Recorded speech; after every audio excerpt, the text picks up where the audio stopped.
By the end of this video, you should have a fully textured 3D model. Now let's get started. If you don't have Blender yet, I will link this in the description. All you do is download the version of Blender that fits your PC and install it. Today, I'm going to be modeling Rosie, so we can do the rigging on the valve gear and just overall modeling of an engine that's a pretty good size. So let's hop into Blender. When you first open Blender, you should see something like this. I always like to use the transform tool because it has the scale, rotate, and move options all in one button. Some useful keybinds to know is that if you press R twice, you can rotate it any way you want. If you press RY, it rotates this way. If you press RX, it rotates this way. And if you press RZ, it rotates that way. And the same can be said for G. If you press GZ, it moves up and down. If you press GX, it moves side to side. And if you press GY, it moves forward and backwards. Now that you know those keybinds, it's time to get to modeling. But we can't model yet without any orthos. Orthos are just the reference images that we're going to be modeling off of. It's best to have a direct front view and side view of your reference. So that's why I'm going to get two images of Rosie, the front and side. To go into our orthographic mode, we can press 1 on our number pad. If you don't have a number pad, you can use this view selector here until it says front orthographic. And the same is done for the right orthographic, but this time you press number pad 3. And then if you don't have one, you can just use this. Now let's go find some orthos. Look what I got! Rosie orthos. And I'm going to get the side view.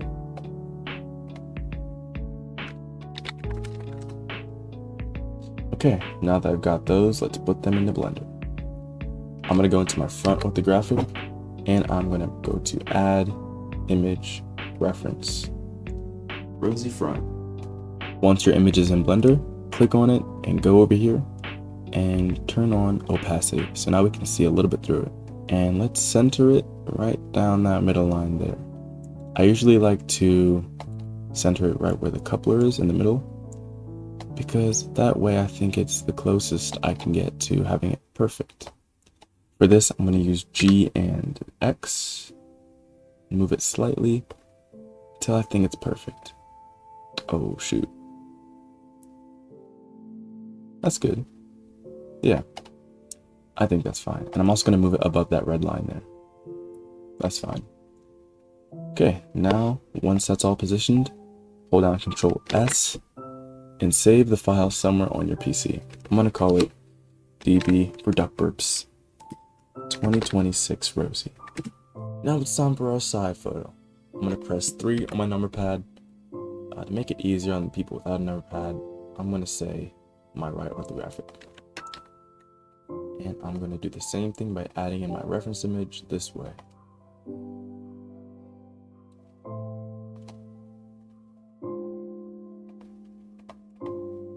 Now you'll see the size is definitely different. So what I'd like to do before I even scale this one properly, I go into my front orthographic and then I will hold down Shift A and add a cube. I'm going to hold down S to scale it and then G and Z to move it upward.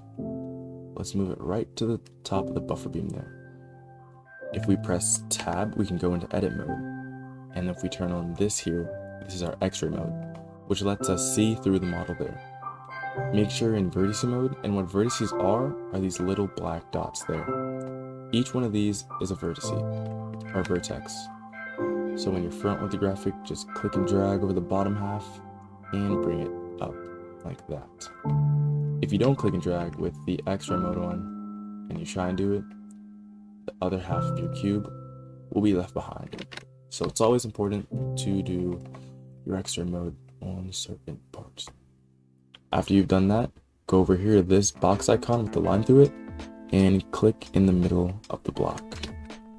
Try not to move it like I just did, but click in the middle like that. Okay, that shows me that my cube here is not lined up properly, but that's okay. I'm going to press Tab to go back into object mode, and then I'm going to turn on this, which is our wireframe. And I'm going to move this cube right there. So I'm going to use G and X. slightly move it until I think it's perfect. I think so. Okay, after that, save. Now let's go into our right orthographic and start scaling our orthos to this cube. And I'm going to use S to scale and G to grab until I have the buffer beam the size of this cube. So I'm going to just quickly do that a couple times. I'm also going to turn on X-ray mode again.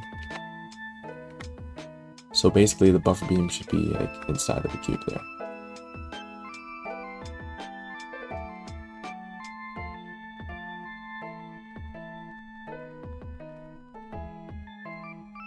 Okay, I think that's good. And now I'm just going to pull it forward. So I'm going to put the back of the engine there. So it should look something like this.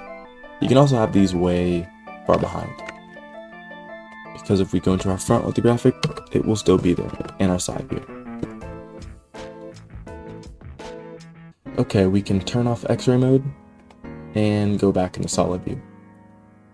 Let's click on our cube and press tab and go into our front orthographic again. Now we gotta turn X-ray mode back on. Let's click and drag down the middle there, hold down Shift S and cursor to selected. So once you do that, you should see this target thing in the middle. You want to make sure you're in vertice mode and click and drag over this side. Press delete and vertices. After that, go to this blue wrench, click add modifier, search, and then mirror. So you don't have to model each side one by one. After that, we can click and drag over this and pull it over there. Let's enable clipping and this triangle thing, and you're good for that part. Let's go to our right view. Let's press A, G, and Y, and move it forward like this. After that, you want to add a loop cut right there, and pull this side all the way there. Now if we click and drag over just this, we will get the face selected.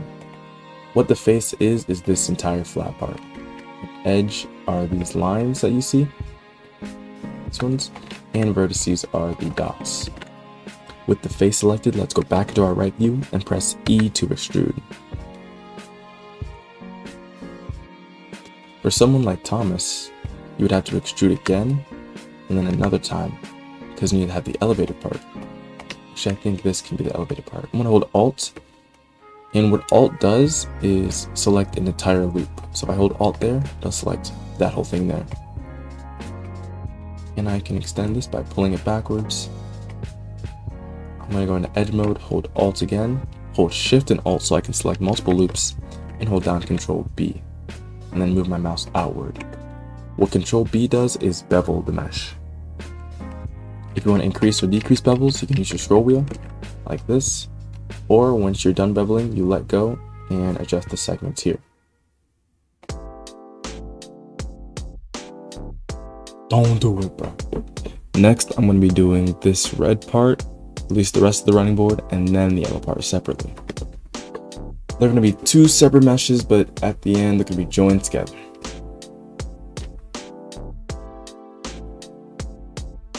Next, I'm doing this whole red part and then the yellow part after. So back in Blender, I'm still in my right view in edit mode. And what I'm going to do next is separate this face here, separate it off the model, release off this mesh here, and use it for this section. And how I did that was, I select this face, hold down Shift D, and then right click. When you right click, that keeps it in place. If I do Shift D without right clicking, it stays attached to my mouse. If I were to do Shift D and move it and then left click, it would stay there. So yeah, I'm going to do Shift D right click, but I'm going to move to my right view. Because if I don't and I move it this way, you can see the size is already screwing up because of the mirror modifier. To keep it consistent, I'm just going to go to this view. Now to extend it this way, I can either use this blue size tool or do S and Z, which scales it up and down.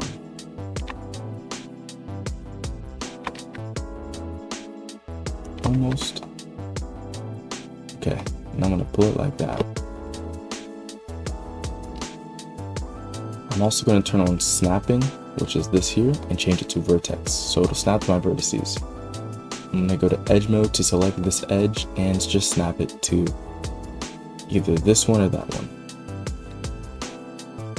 So using this, I'm going to snap it right there by moving my mouse towards the vertex I'd like it to snap to. Now I'm going to turn it back off and just let me check to make sure all the faces are connected. Something's off. But never mind. Okay, now I'm going to select this face, go into my right orthographic, and I'm going to go back into vertex mode. I'm going to click and drag over this top part and pull it downward. The reason I did that is because we need to have it go from this to there and then continue down there. What I mean by that is, it's already there. I'm going to press E and Z to move upward. Just E. And I'll keep on doing that until we reach the very end of the engine. Stop there. EY. Click and drag over this, E and Z.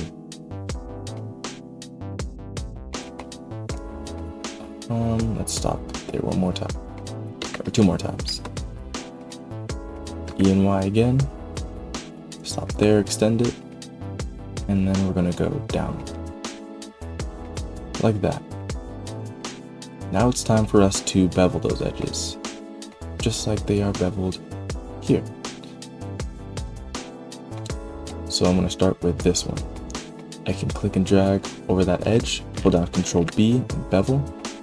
If you don't want to do it that way, you can go into your perspective mode or view. That's what I like to call the non-orthographic views. Go into your edge mode here and then select it and bevel it that way. Either way, it's the same function, we're just doing it in different views.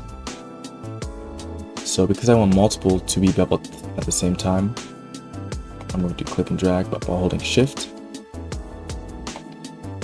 over the areas where I'd like to be beveled. And then I'm going to do Control B. So I'm going to bevel just like that.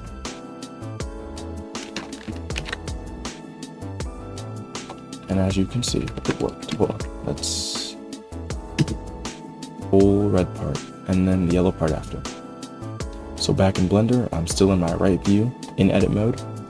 And what I'm going to do next is separate this face here, separate it off the model, or at least off this mesh here, and use it for this section. And how I did that was, I select this face, hold down Shift D, and then right click. When you right click, that keeps it in place. If I do Shift D without right clicking, it stays attached to my mouse. If I were to do Shift D and move it and then left click, it would stay there. So yeah, I'm going to do Shift D right click, but I'm going to move to my right view. Because if I don't and I move it this way, you can see the size is already screwing up because of the mirror modifier. To keep it consistent, I'm just going to go to this view. Now to extend it this way, I can either use this blue size tool or do S and Z, which scales it up and down.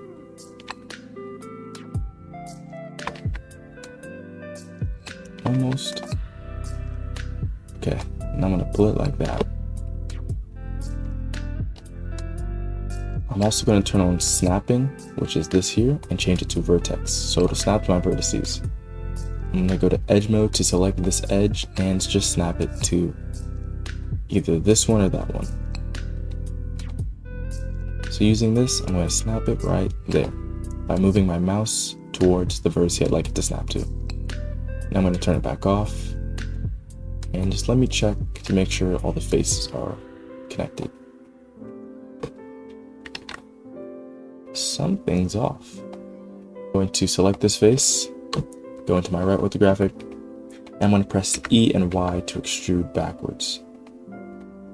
This time, I'm not going to use the loop cut tool. We could, but I like to shrink this part downward, and you'll see what I mean. I'm going to turn on my X-ray mode, go back into vertex mode, and click and drag over this top part and pull it downward. The reason I did that is because we need to have it go from this to this. We're going to continue, we're going to stop here and then continue down there. What I mean by that is, it's already there. I'm going to press E and Z to move upward. Wait, just E for now. Click and drag over this face and press E and Y to extrude this way. And I'll keep on doing that until we reach the very end of the engine. Stop there. EY. Click and drag over this, E and Z.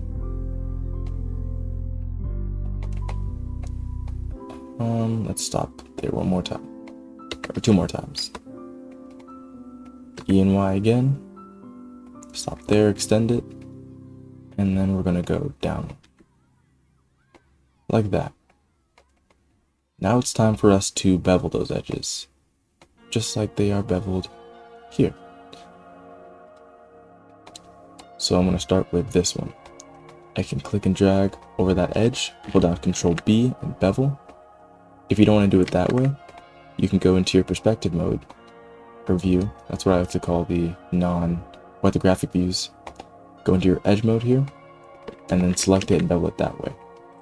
Either way, it's the same function, we're just doing it in different views.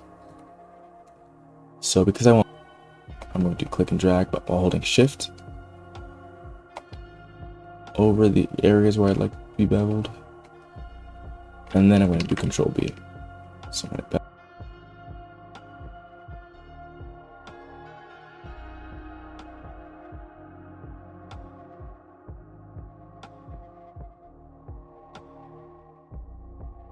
there. Now I'm going to turn off my X-ray mode, go back into object mode, and you can see the running board is finished. Very quick and very simple. Now let's click our object, right click and shade auto smooth. If you don't do that, it'll end up looking like that. Okay, since that's finished, let's work on the boiler. I'm going to go into my front orthographic and I'm going to hold down Shift A and get a cylinder. I'm going to rotate it 90 degrees, I think X, yes. I'm going to move it upward and use S to scale it down. I'm going to try and fit the shape of the face. This is the right size. Okay, now I'm going to go into my right orthographic and I'm going to go all the way to the front of the smoke box. Just move it like that. I'm going to press tab and I'm already in X-ray mode here, so I can just click and drag with the end and move it right there. Now I'm going to press E to extrude and S to scale and move my mouse outward. So now I am the size of the bigger boiler part. I'm going to press E and Y like we did before on the running board and just stop right where the cab begins. Now I'm going to press 1 to see my front orthographic again and just check, make sure everything looks right. Okay, so for the smoke box, that's pretty much it unless you want to bevel it. We can go into edit mode by pressing tab. I'm going to turn off my X-ray mode and go back into solid view. And if you remember how to bevel, you just either go into vertice mode and hold Alt, or just select ones, whichever one you want. I like to go into edge mode and then hold Alt, and then hold down Control B to bevel a little bit.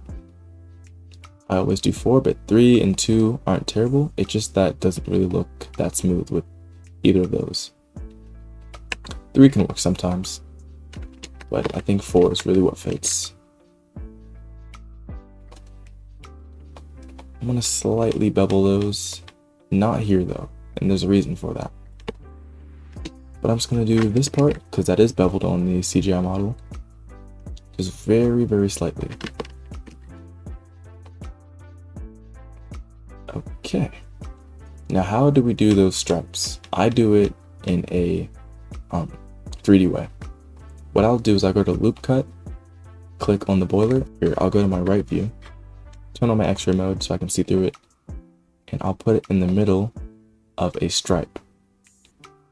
Then Then I'll hold down Control B to bevel it, and I'll make sure it's only one bevel. So I use my scroll wheel to scroll downward, or you can just make your segments one.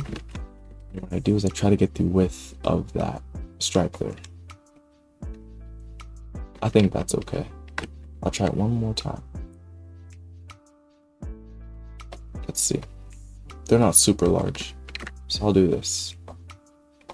After I do that, I hold down Shift D and right click, and then I press Y to separate it from the model like that, P to separate it from the entire mesh group, and then I choose by selection. So what that did was separate the selected part from the boiler.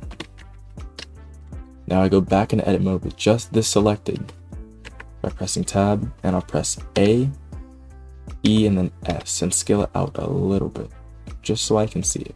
I'm going to press tab again to go back into object mode, right click and shade auto smooth. I'm also going to shade the boiler smooth. Now you'll see we have this selected here, this boiler stripe, but the controls are way over there. If we right click and set origin to geometry, it will go back to where it needs to be. Now I'm going to select this, press tab, A, and let's go to my right orthographic. Turn on X-ray mode so I can see the photo behind it.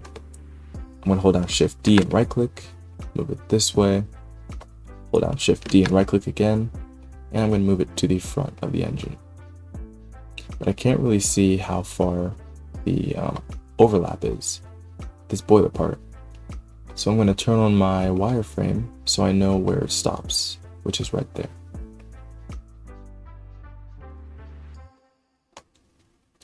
I think I made them too thick, but since I have these all in their own, I guess you could say model group, I can press tab and A and then S. But when I do that, you see that the whole thing scales, and I only want them to scale individually. So I'll go up here, click individual origins, and I'm going to scale with S and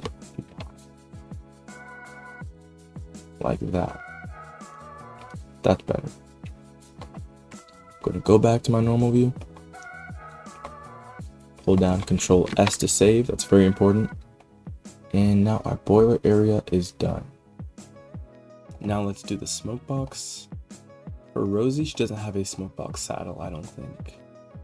No, she doesn't. But for the ones who want to make Thomas, or using this video as a modeling tutorial for any other engine, I will show you how to do that, and I will give her a smoke box saddle.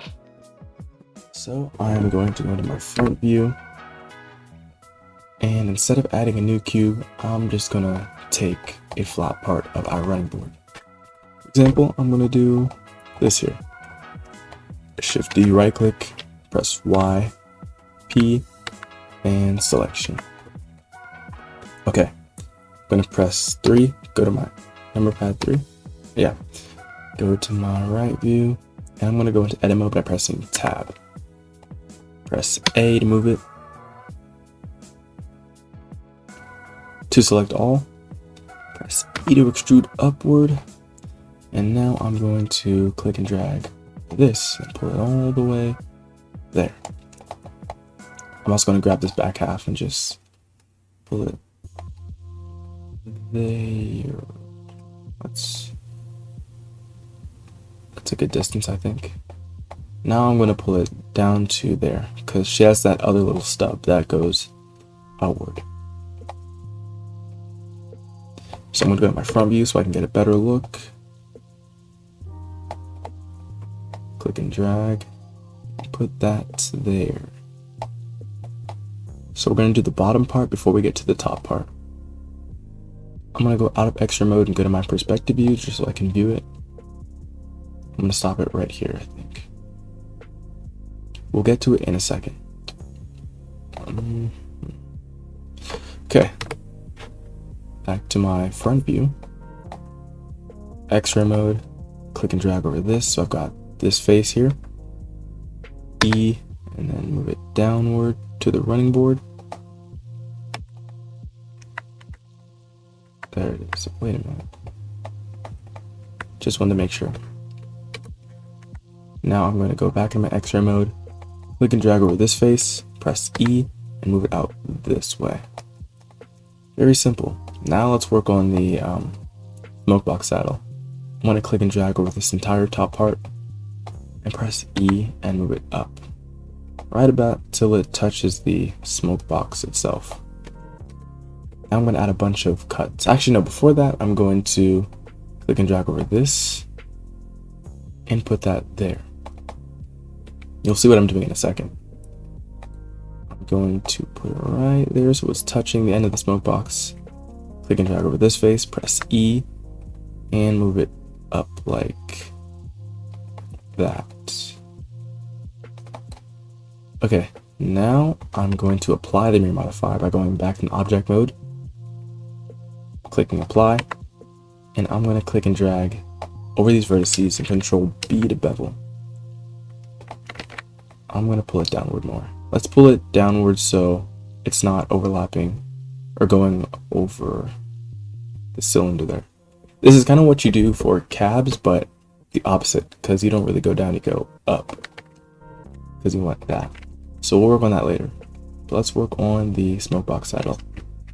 Do control B, and there you go. If you don't want these vertices down here, select them like this, hold shift to get two of them, or multiple, and then press delete and dissolve vertices. What that does is get rid of it without damaging the topology, because if I just deleted the vertices, that would happen.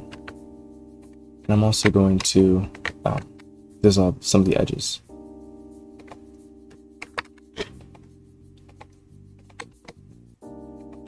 So I'm going to get rid of those, and not that one, because I need it. Okay, the pistons are going to go on this side. There's your smoke box saddle. You can always bevel it if you want, and I think I will.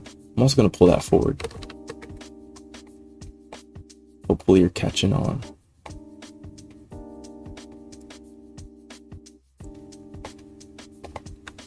I'm going to go into face mode, select this face, hold control, select this, and I don't have the mirror modifier on, so I have to select the other ones with control as well.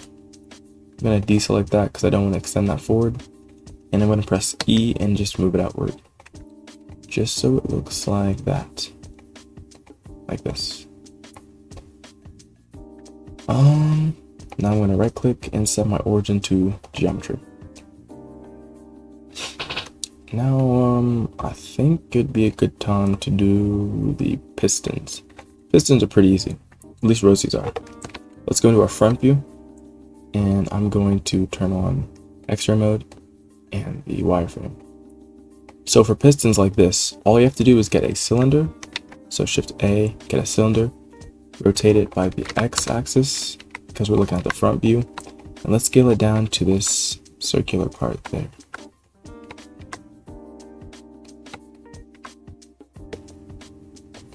I think that's okay. For some reason, it's going out. So I'm just gonna move it there, maybe down a bit. Okay, let's press tab to go into edit mode, and make sure in vertice mode, and make sure X-ray mode and wireframe is on. Try and find the middle of the cylinder. I think it's right here. But what you want to do is just click and drag over the middle, and then pull it down. Make sure you get everything. Like that. And that is basically Rosie's cylinder. I think I pulled this one on accident. But yeah, that's our cylinder there. And let's put it into position. So let's go into our right orthographic. Let's press A and move it all the way to where it needs to be. We can press S and S and Y. Now let's scale it properly.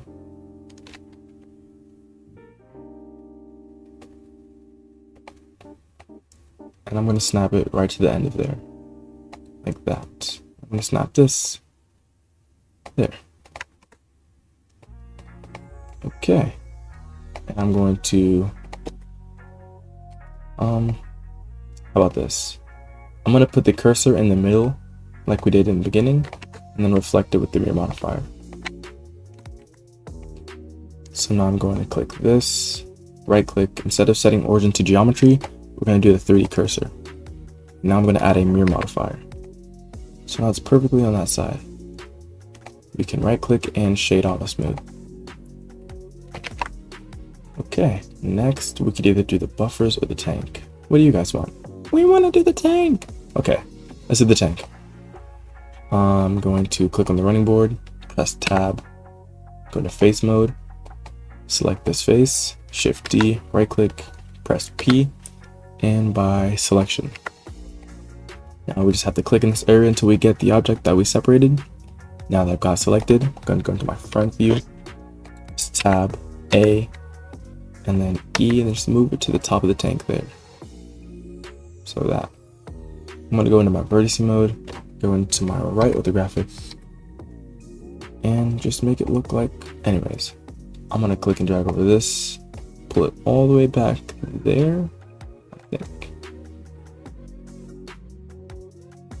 Now I'm going to extend it again with E, pull it forward, click and drag and move this downward. And I think that's there. I'm going to press A and move it inwards so I get the correct width. And there you go. Also, let's click on this face and press F if you only have that down the middle. And that just makes it so it's all one face.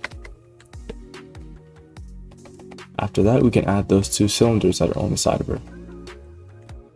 So I'm gonna go into my front view, turn on X-ray mode and wireframe, and I'm just gonna add a cylinder and rotate it. Rotate and scale it. That's all I'm gonna do here.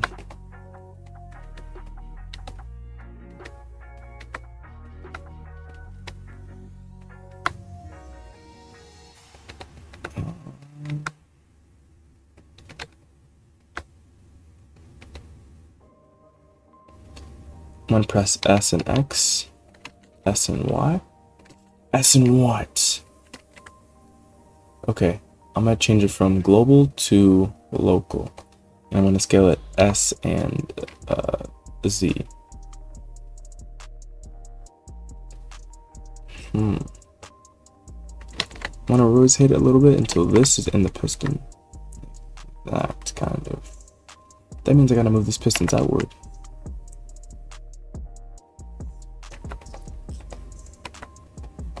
I'm going to shrink this down like there. Now all I got to do is move it into position like this.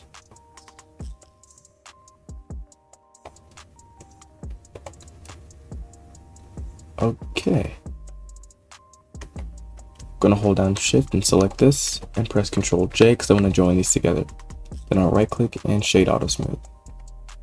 Now it's starting to look like Rosie. Now let's do the buffers. If you go here, not there. If you go here, you have a bunch of different like lighting presets. And if you go and change these settings to look like mine, you could get some pretty cool effects. I just thought I'd put that in there. Okay, now let's work on the buffers. So for buffers, I'm going to start at the front view, turn on my X-ray mode in the outline, or what was I calling it before? Wireframe, hold down Shift A, let's get a cylinder, rotate it X-axis because we're in the front view, and let's just scale it down with S, move it with G.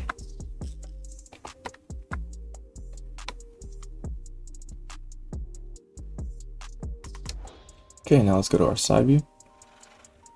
And it's very hard to see right here how it should be. So I'm going to go into edit mode by pressing tab. I'm going to scale this way down. I'm going to have to look at my reference.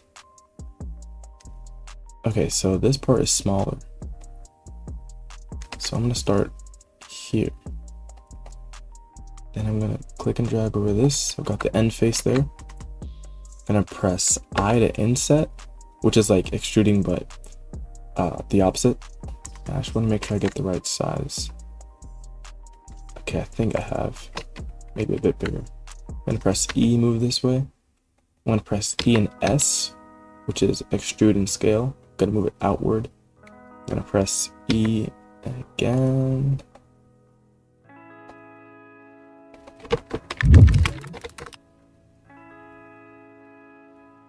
Okay, give me 1 second. Gotta see better view. Much better view.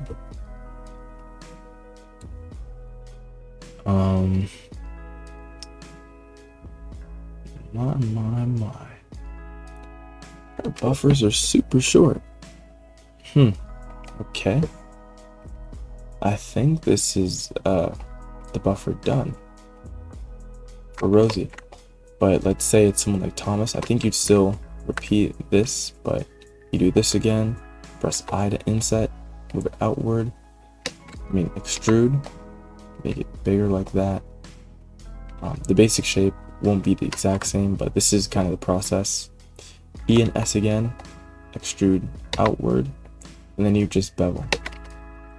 But for Rosie, I think this is done. I'm gonna go into face mode, select all of that.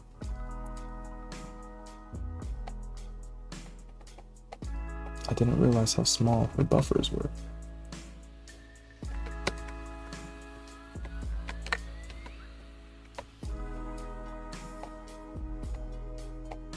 Okay, I'm just gonna do that.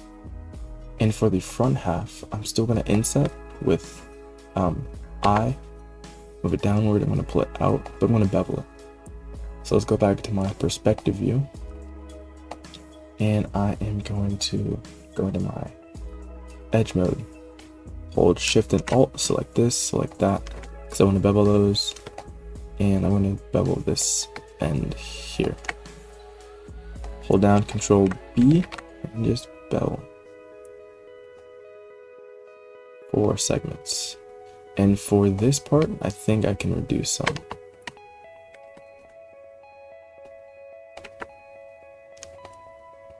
I'm also going to scale it down and use proportional editing. What proportional editing does is kind of that. You can adjust the radius by using your scroll wheel, or you can go here and use this there. But I'm going to use a bit of proportional editing to move the mouse like that and scale it down. Okay, I'm going to right click and shade auto smooth.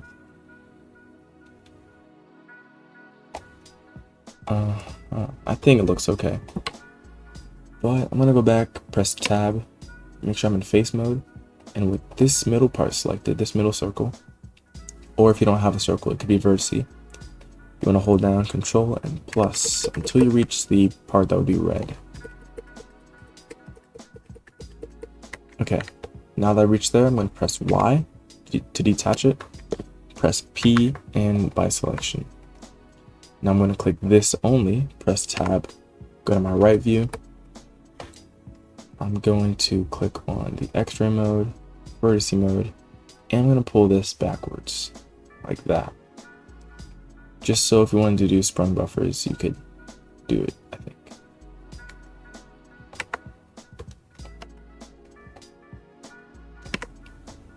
Okay, now with that done, I'm going to bevel it a little bit so it's not so sharp. Make that smaller. And I'm just going to duplicate it to the other side. So I'll go to my front view, make sure I can see the other buffer. Shift D, right click, and move this way.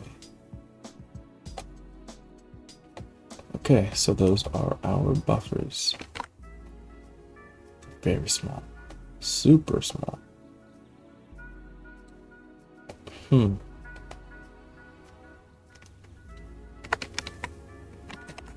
We can also duplicate them and then move them to the back. We do that by selecting them, Shift D, right click, rotate it this way, and if the individual parts rotate, make sure you switch this back to medium point. Let's make this 180, press 3, and press G and Y, move it backwards. like that. It's a little too short if you ask me.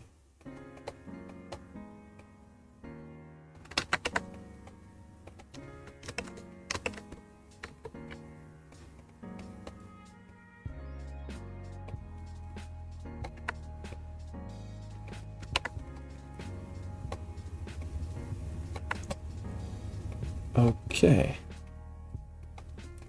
Now, say your buffers are done.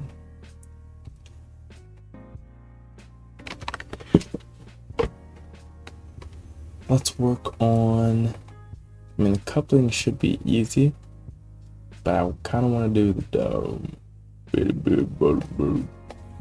For the funnel and dome, we're going to be using shrink wrap. Shrink wrapping. So I'm going to start with the front view of Rosie, and I'm going to hold down Shift A. Let's get a circle. I'm going to scale it down, raise it up, and try and get it the size of the funnel. Like that. Okay, now let's go to the side view and do that same thing.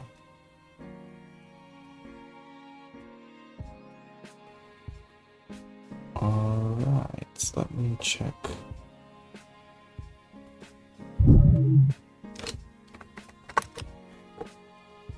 Check one thing. Okay. Interesting. Okay, let's start. I usually start from the bottom, but I want to start. Now let's start from the bottom. Let's move this down and enable our X-ray mode and wider frame. Usually it gets wider at the bottom, so let's hold Shift D, right click, keep this one that's the width of up there, and let's click this one that's going to get wider at the bottom, and let's scale it up with S. Not too much though. Okay, once it's there, make sure in object mode, go to add modifier, click search, and search shrink. You should see shrink wrap. You should see shrink wrap and then add your target as the smoke box. It should do this. I'm gonna make it a bit wider with S and X. But after that,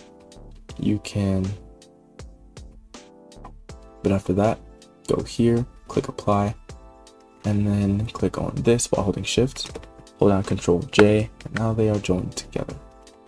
Let's press tab to go into edit mode, and make sure you're in edge mode for this. Click one, and click one that you think is also the same angle. Go to the top view, click one of these edges, and then click one that you think. Click one of these edges, and then click one that is right across from it. Click F, and then click on the side one here. Hold down F now, and there you go. Almost finished. Oh, I'm just joking. Let's press tab again, and let's hold Alt to select this loop. I'm gonna go into my side view and move it all the way down. Okay, I think that's where it gets wider. I'm gonna press E, move it upward. Actually, no, I'm gonna move it down like there, because we're gonna bevel later. Let's press E, move it upward like that, and just model the rest of the funnel. So for Rosie, it's E again, there, and then S to scale it outward. I'm also gonna move this up a little bit. Let's check my reference. Okay, and I'm gonna hold Alt, select that loop, press E again, and then move it up with the Z. Now it's time to bevel. So I just hold Alt to select that loop and bevel, like that. Same for this bottom half. Right click and shade auto smooth. There's Rosie's funnel. And the same is done for the dome, but before I get to that, let me fill this in. I'm gonna select this loop with Alt, hold down E, S to scale it inward, and let me just see something. I'm gonna do that. Press E and then Z, go down, I'm going to press F at the bottom. No, I'm just going to leave it open. I'm going to select this loop, and this loop, and this loop, because I want to soften it a bit. So I'm going to hold down Control B, bevel that, right click, shade smooth, and yeah. If you wanted, you can make a hole there, but I usually don't do that anymore. I could. I'm going to... we're actually going to get to making holes soon, so that's okay. I'm just going to place it right back down where it needs to be. So for domes, it's the exact same process when it comes to pretty much everything except for the top. When you get to the top, you want to leave this as a flat face. Then you click on this, then press Control B. You can increase your bevels there, right click when you're done, and shade auto smooth. So if you don't have this filled in, remember just press F to fill. So if yours is looking like this, like, no. If yours is looking like that, go here, hold Alt, select that loop, press F, Control B, move your mouse outward, bevel, right click, shade auto smooth, and you're done. So that's how you do the domes and funnel. So I'm gonna do a quick jump cut and come back. I'm gonna do a couple more simple parts because I think, at least I hope, you've got the overall gist of how to navigate Blender and what keybinds gotta get used to. So yeah, I'm gonna do a couple more simple parts. I'll model a coupling, do the stripes here, add 2 rivets, and after that, then I'm gonna get onto the cab, wheels, side rods, undercarriage. So that's kind of just the rest of the engine. I guess I won't do a jump cut. Let's just continue with the coupling. So in my front view, I'm going to turn on my X-ray mode. I'm going to get a plane and rotate it 90 degrees on the X-axis. Scale it down with S. Put it there. S and X. Now I'm going to press Tab A. Let's go to my side view. I'm gonna turn that off. Press E. I'm going to press I in the front view so I can inset it. So I till it reaches there, and then E again.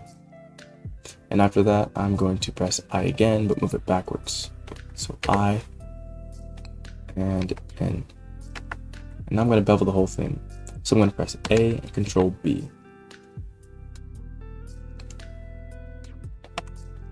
Like that. Too much beveling is going to be really bad for your model, optimization wise. Like, I should probably not have done that, but it's okay because it looks good. So I'm just going to get these edges and dissolve them. Oh, I guess I can't dissolve them all. That's okay. I'm going to hold down Shift D, right click, turn it around by 180 degrees, and pull it to the back.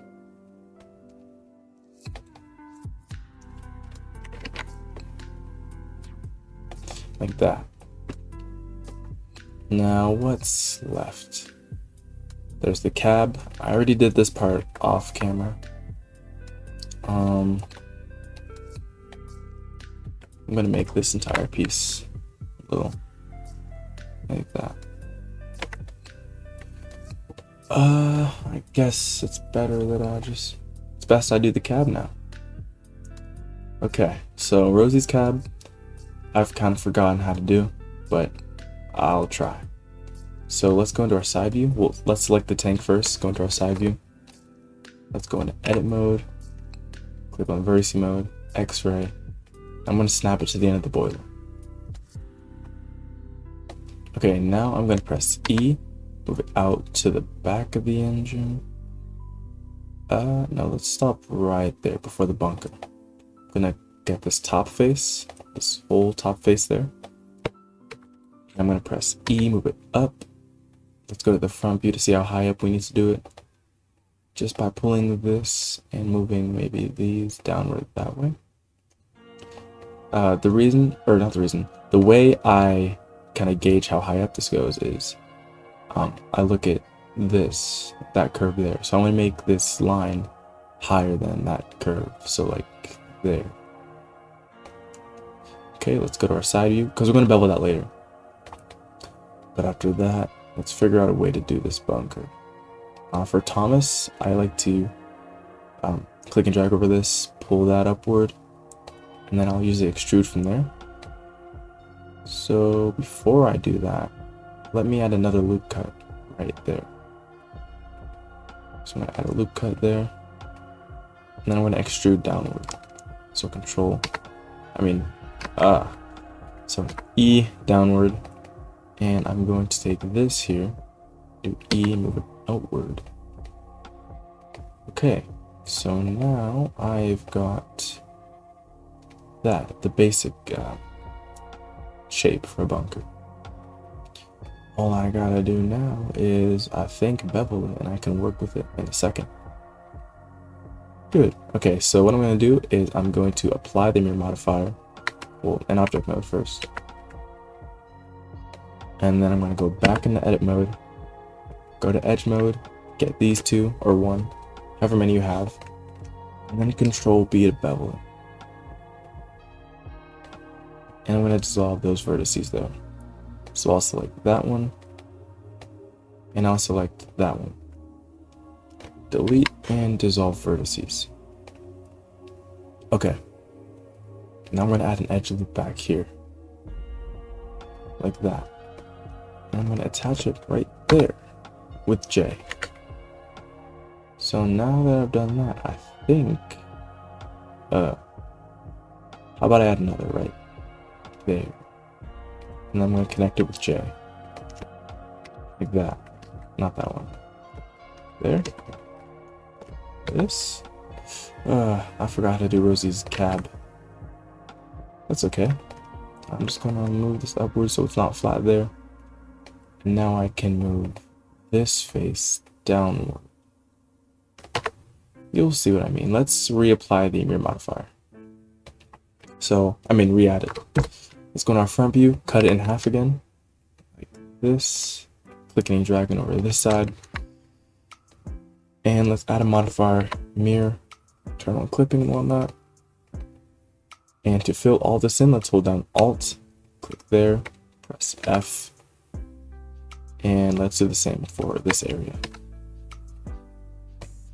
Now for the cab.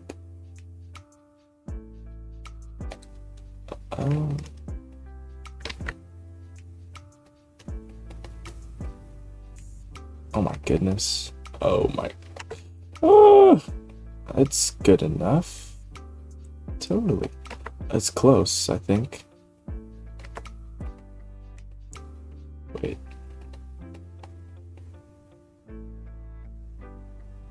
Oh man. Hold on. It's definitely close. I'd say that for sure. I'm gonna dissolve this edge right there.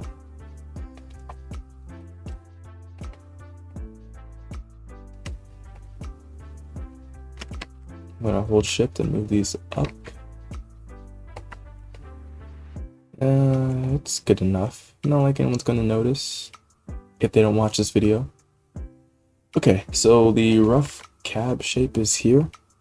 I'm gonna select this face and press I to inset it, and let's turn off boundary. Now I'm gonna press E and extrude downward. You could extrude downward like that, and then go there, press E again. Actually, no, press S.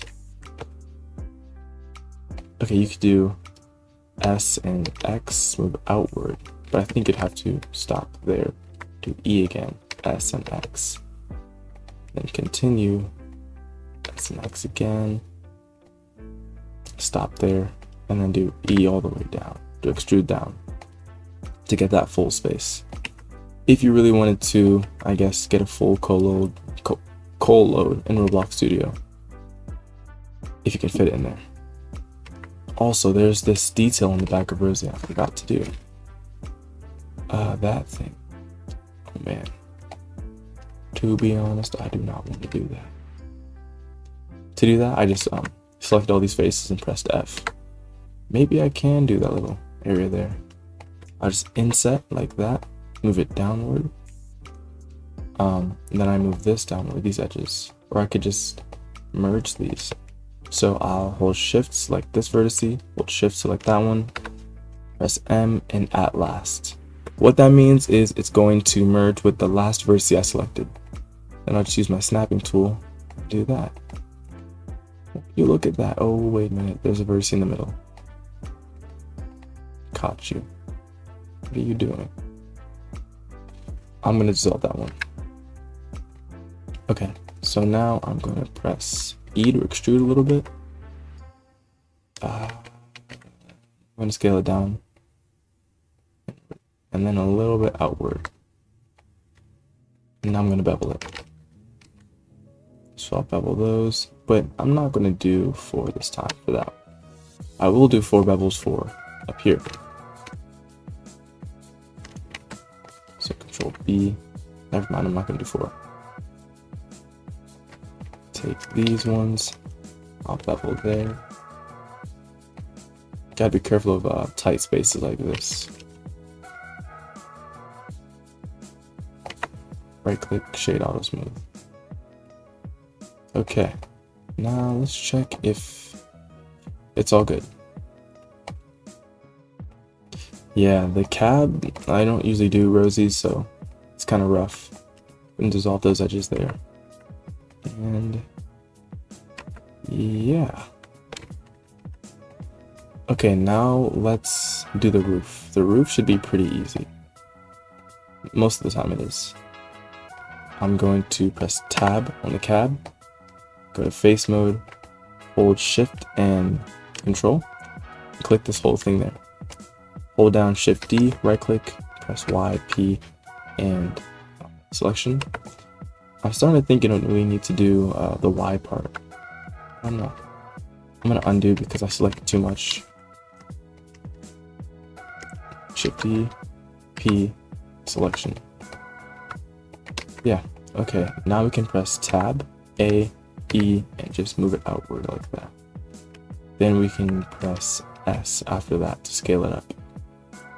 That's how I do the cabs, but in this instance, I guess I do it this way. Oh, I forgot to bevel. Give me a moment. There we go. Now let's redo the cab.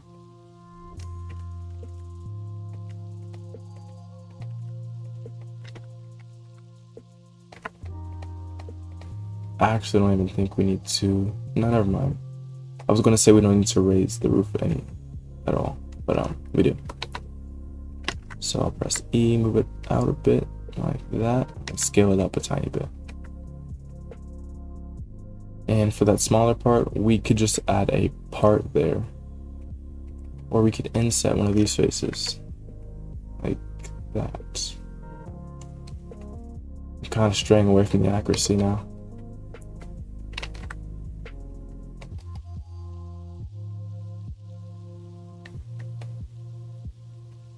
Yeah, you could add a block there and then, you know, do what I did with the cab. But actually, no, I'll just do it that way. So I'm gonna hold down Shift S. Well, first, before I do that, I'm gonna click on this object, right click, set origin to geometry. Yeesh, let me apply the mirror modifier, then do that. Now I'm gonna hold down Shift S, cursor to selected, Shift A, mesh, and cube. Now I'm going to go to my front view, scale it down. There. Press tab to go into edit mode. Turn on X-ray mode. Go to vertice mode. And then I'm going to just shrink it down like that. Now for my side view, I'm going to scale it properly with the length. Click and drag over the top. Press E to extrude. And now for this next part, we're going to go into face mode. Hold down Alt and E. Or Yeah, E. And then S. Okay, I'm going to separate the top and bottom parts. So I'm going to select this top part, press Control and plus. Once it's got everything selected in the top half, I'm going to press P and selection. Then I'm going to rejoin it together. I do that so it can turn out better, or at least it'll be easier to texture. And for stylization purposes, I want to add a loop cut. Just because I think it looks kind of weird, flat. Hey. What happened? I'll just have to do it this way.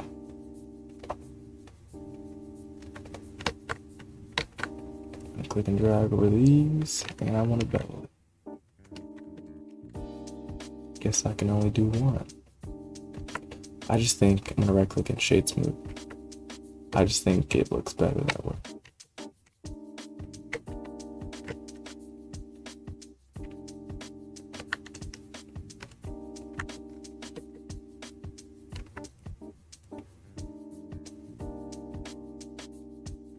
Okay, overall body is, shape-wise, it's done.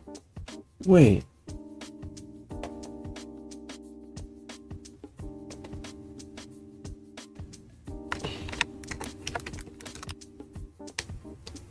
Oh, and the CGI series, it goes inward.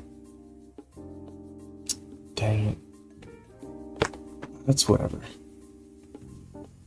Don't even matter.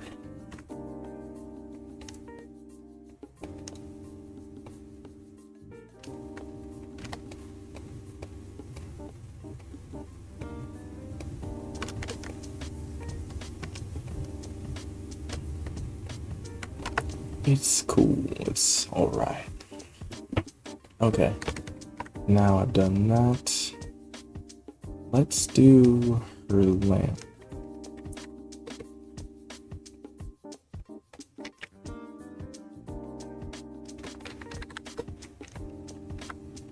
Less talking now because, I mean, I've repeated it a couple times. If you ever need to remember something, you can always go back in the video.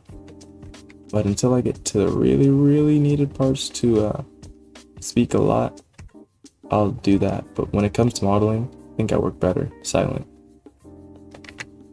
Okay, now for this front face, just the front.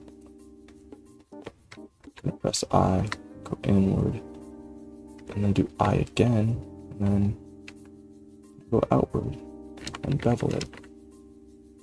Whoa, what the heck? I must have beveled too far.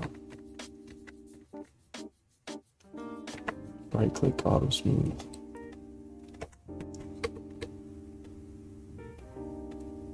I'm going to now.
No! Oh, I was about to say.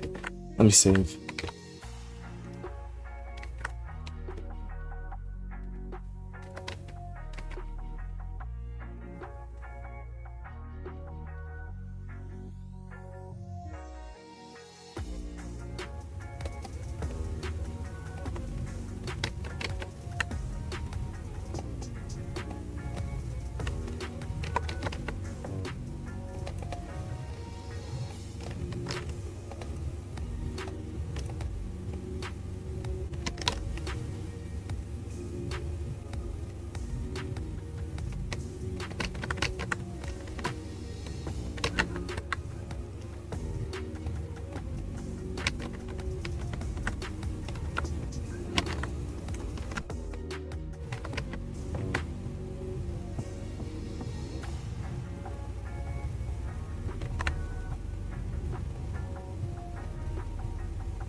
What?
Okay, let's do her windows.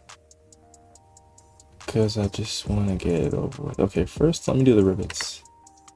Before I do that, it's the exact same process as the boiler stripes. I do one bevel here. Make sure it's in the middle of both of those. Hold down Alt and Shift, select both of them, bevel them, and do that.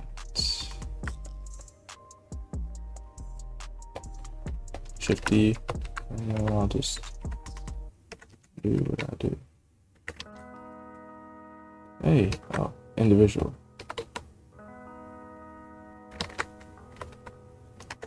Okay, and I'll join those with the pistons again. That's still too much.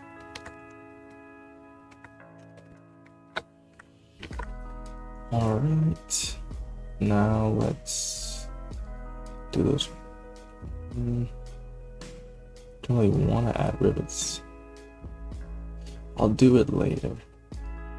Let's work on cutting out the holes for her cab. So what you want to do is just make the basic shape, and then after that you want to, I'll teach you what to do next, because that's what we're going to do. We're going to cut the hole. But aside from the hole, the second most important thing or actually the first is getting the shape right. So for this, I'm gonna get to that side. This is just an easy bevel, like that. Here, let's add, whoa, where's my loop cut?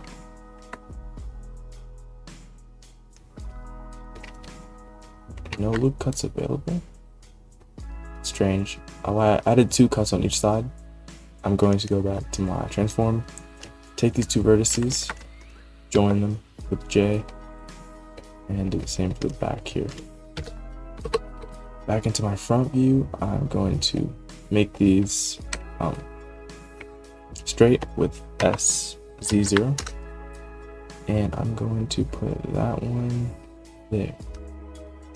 So I'm going to click and drag over this, Control, oh my goodness, just E, I'm getting tired. And I'm going to delete that one down there in a second. Okay, this vertice, I'm just going to delete it.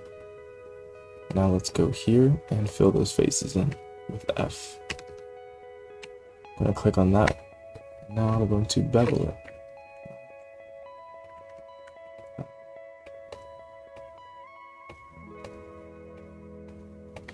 Like this.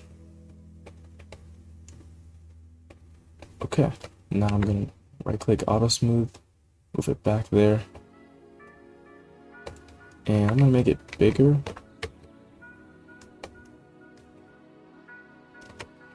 And let me actually check what she looks like. The windows were never that big. I just think they look way too small.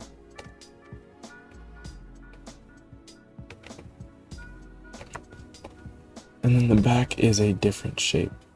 But I'm going to be honest, I don't really want to do that shape. Let's take care of, I'll do the back window.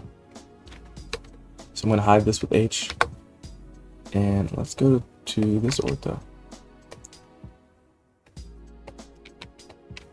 Scale it down with S, move it with G.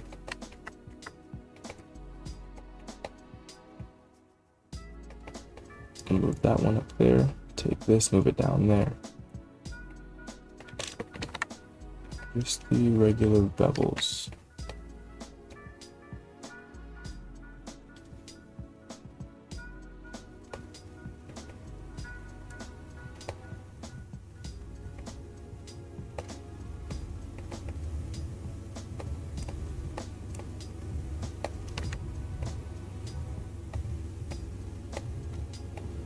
Okay, Alt H. And I'm going to join these 2 together.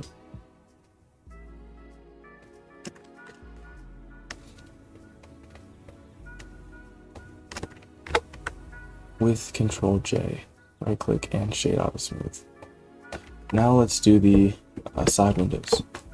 Let's press 3, go into your right with the graphic. Ooh. I'm just going to move this back.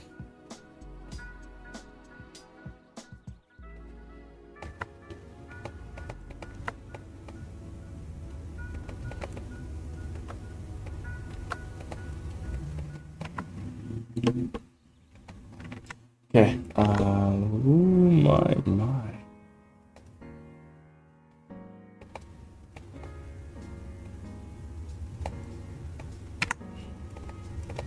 There we go.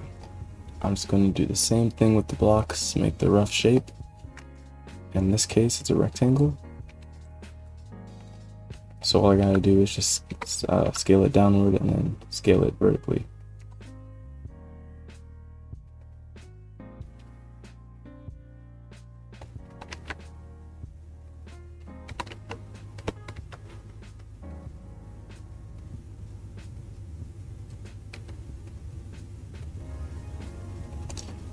Now it's the same for these here.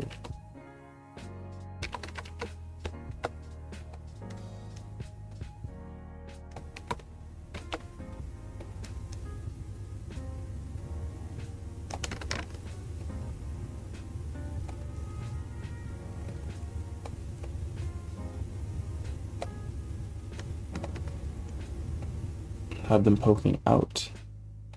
Same with that one on the inside.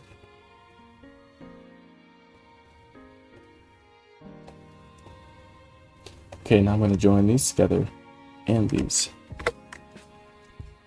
And I'm going to take off the mirror modifier just for now. So I'm just going to click X. And with this cab selected, let's go add a Boolean modifier.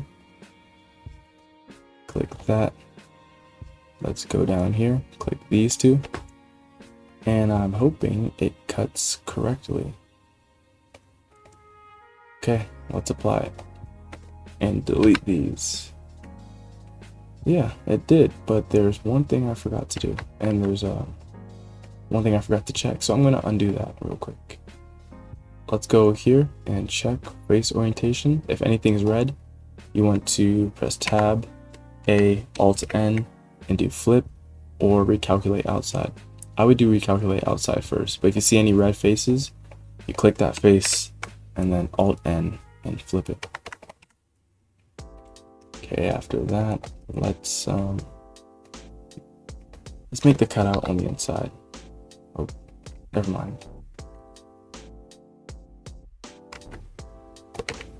Okay, let's make the inside cutout. So what that is just a block. That's what I'd call it. From the front view, it must be a rather big block. You'll see what I mean. I take a big cube and I turn on my wireframe. I just scale it to the size of the cab. Sometimes I have to add a few cuts depending on the shape. In this case, I do for Rosie's.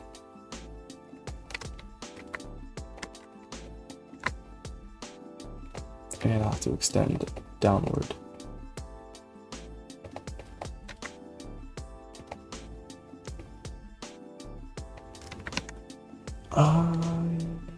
I'm also going to do the top half. So add a loop cut down the middle and bevel it like we did with the cab.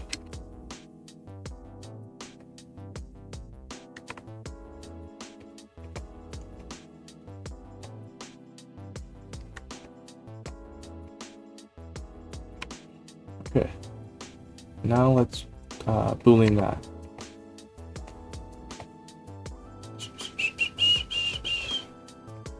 Check these two and apply. Let's delete that inside filler part and look at that. Let's add the mirror modifier. Oh, did I screw it up? No, I didn't. Let's add the mirror modifier. Clipping on and all that. Look how nice and hollow that cab is. Now, the coal bunker. I don't even know what to do for that. What I will do is fill that gap.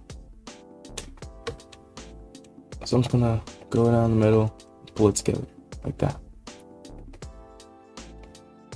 Oh my goodness gracious. Goodness gracious me. Dissolve that vertex there. Can I? Guess not. Let's move it up there. And same for that one. But yeah, what a nice hollow cab. I don't think I've ever done a cab that well. Ever. In my life. At all. How nice. Okay. I think I can call the cab done. I don't think there's anything else I gotta do. Cool. Oh wait, the lining. So for the lining, I'm gonna go into edit mode, then go into face mode. And Rosie's lining is like, I'm gonna select these two with shift and try and press F. If it screws up like that, it's okay. Because, here, let me try and dissolve some of these first. Okay, that edge won't dissolve. Let's focus on the tank part first. So for the tank, I'm going to press 1 on my number pad. I'm at 3. So I can see through it, I'll turn on my X-ray mode. Press I. Go inward again. Twice. And I'm going to... Goodness, my explanation is getting worse and worse. I'm getting tired. Okay. I'm going to select this face and press Control plus, so I get all of these. I'm going to press Shift D and right click. Now for this side, I'm going to select this edge, hold down Shift D, right click, move it over here, and I'm just going to kind of like, I guess, trace it.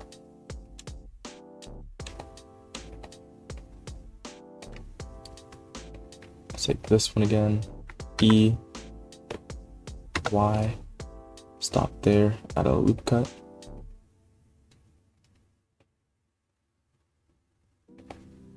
E and then Y, and I'll stop there. Now I'm going to go out of that view, select these, press F. Now I'm just going to inset like I did before. What in the world? Are you going to tell me I can't do that?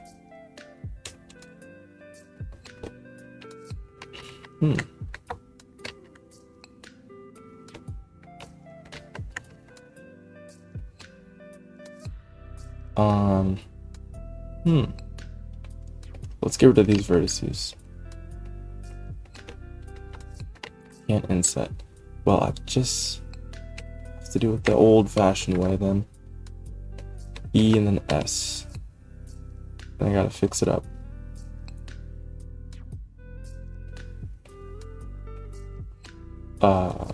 If you're stuck on this part of the tutorial, don't worry. This is kind of a bad tutorial, but I don't want it to go to waste. I am hoping you learned something from it. Still attempt to do what I'm doing if you want to, with a different character.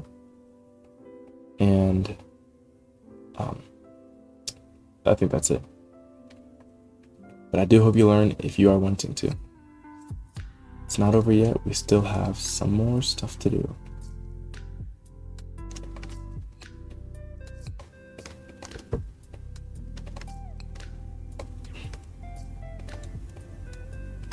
Okay, I'm gonna keep it that way.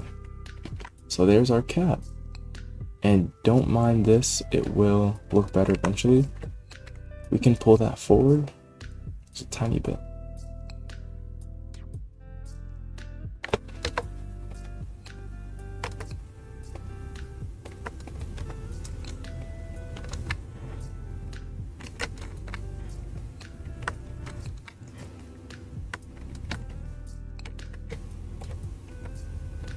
Okay. All good. When it comes to lining like that, just do the method I did on the tanks. Don't do the method I did on the cab, because that was a mess.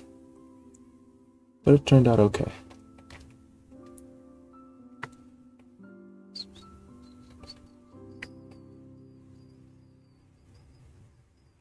Okay, I think the entire... Nope, the whistle.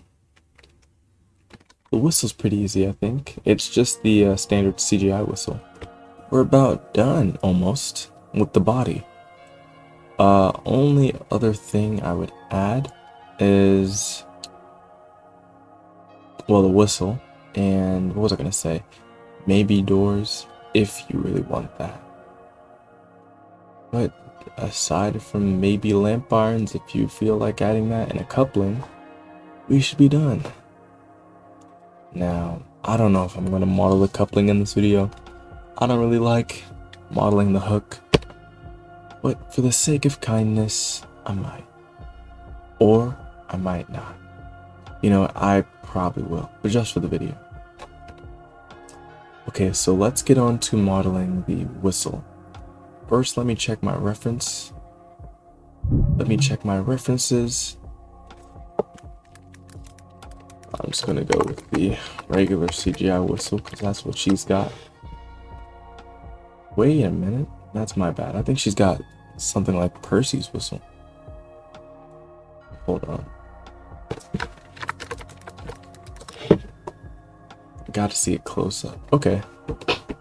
So she's basically got Percy's whistle. This whole thing is just made up of a bunch of cylinders. So let's go and make that. I'm gonna go into my right view. And let me turn on my keys again.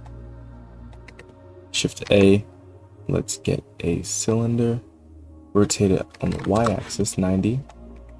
S to scale down.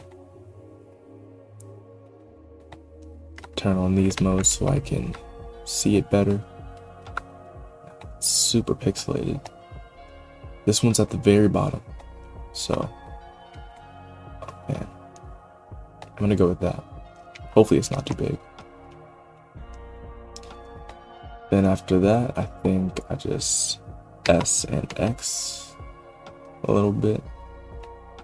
Maybe even make it smaller. Yeah, down there, close to the bottom. And now after that, I think I'm gonna go back into this view.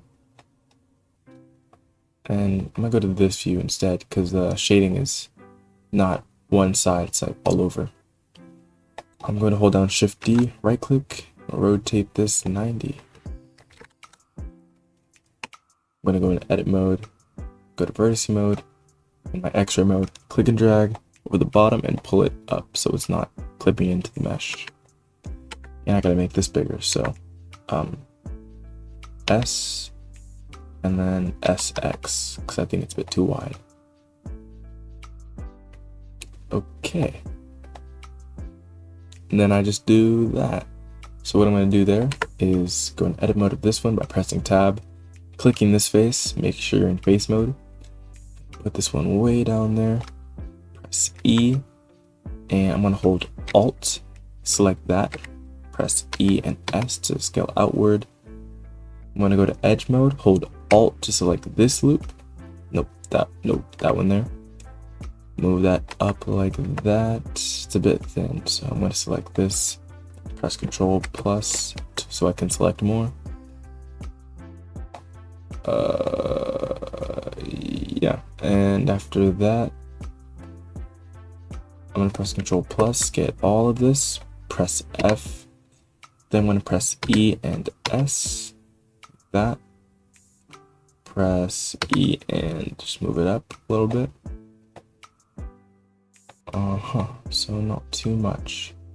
Now I'm going to bevel down there. So I'm going to go in edge mode, hold Alt, select this loop, and bevel. But I forgot my segments. So let's redo that. Bevel like there. Hey, why does it not look like this? That's okay. I'm going to turn on my proportional editing and use the connected only. So let me reduce that and use my connected only. Okay, that looks kind of weird. I'm just going to do it manually. Scale it out. That's a little bit better. I'm also going to scale, bevel that part. Don't worry, guys.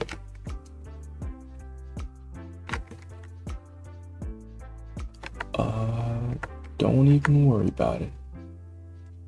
Let's now click on this face, inset it. So press I, make it smaller. I'm gonna press E, raise it up. Press E and S. And I'm gonna, before I extrude outward, I'm gonna turn on my snapping. Make sure it's set to vertex. I'm gonna press E to extrude and S to scale. And I'm gonna, I can't use my snapping. Didn't even realize. Can't snap that way. I'll just have to do it in this view. That's good enough. Now press E, move it up like that. Bevel at the top with Control B. Well, I gotta make sure this face is selected. And then Control B. But I feel like there's something I'm missing. And what the heck happened to the profile shape? What's going on? That's so weird.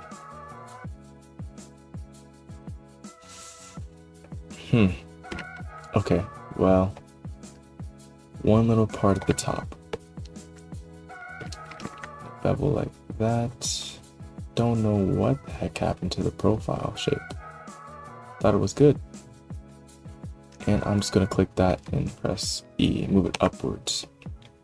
It's a pretty fat looking whistle, but it's okay. I like to add little indents and whatnot, stuff like that. So I'll do one on this side, and I'll do one on this side. And then I bevel a lot. I bevel too much. Holding Shift and Alt and beveling there. I'm also gonna get these sides. Control B, and I'm gonna reduce the amount of bevels or segments. Now for hold on. I'm back. Okay. Now we're gonna separate the top piece with the bottom half. Oh my goodness, this is one ugly whistle. Can I fix this? Oh wait. That's a little bit better. It's still a fat looking whistle though. But it's okay. It'll do for now. Let's go into edit mode. I'm gonna select this face and bevel that a little bit because it's sharp. And I'm gonna continue to select everything until I reach the bottom. So with this top part selected, I'm gonna press Control and plus. Just keep going until I've reached down there. After that, I'm gonna press Y, P, and selection. Now I'm gonna hold, with this selected, I'm gonna hold Shift H so I have it isolated by itself. Press Tab, go into edit mode, click on the edge mode, hold Alt to get this loop, and press E and Z, move it upward. I'm going to press F to fill the face in. That's up there. That face there. Okay, now I'm going to hold Alt H to bring back everything. And for this part, I'm going to press Tab, X-ray mode, hold Alt, select this loop in edge mode, pull it upwards. Wait, no, let me turn that off. Pull this upwards, press F. So yeah, let me go back into solid view, object mode, hold Shift when I select both of these, hold down Control J to join it, and I'm going to do my last bevels on both of these. So these two first, I'll bevel that slightly, and I'll do that one up the top. I know it was an ugly whistle, I know. With these two selected, I'm going to right click and shade auto smooth. The reason I did all that was so I could do this. The whole whistle budging thing. Oh man, what a weird whistle. That's a little bit better. Okay, now that the whistle is done, what else was I going to add? Can't even remember. Let's check my images. Oh, she's got a brake pipe. Does she have? She did have lamp irons. Huh. I wonder where they went. Well, I really hate making brake pipes, but I haven't done it in a while, so I'll probably make one. First, let's do the easy part, the lamp irons. If you look closely, you can see they're just 2 cylinders. And that's what we're going to do, just 2 of those. Okay, so I'm going to go to my front view. Shift A, let's get a cylinder, scale it down. And I'm just going to assume it goes right under her buffer. Let's check. No, actually, at the very end. So where her piston is.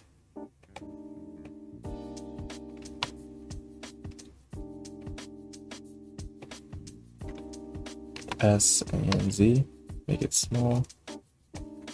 How? Okay, smaller. Alright, now my side view. Oh, yeah, let me see if I can find the... It seems fine. It's not too far in front of the cylinder here. So I've got the size, I think. I'll do that size. Press tab, get this face, inset it a little bit. Press E, extrude upward. Let me inset it way more. So I'm going to scale that down. Press E, go up. It's still too big. There we go, I think. I'm going to scale the whole thing down in a second. I'm going to bevel that a little bit.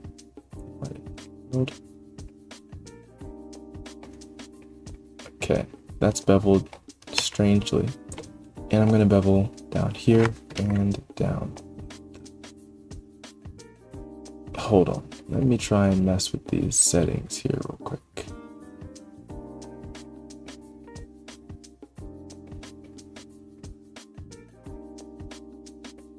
Oh, it's the width, that's it.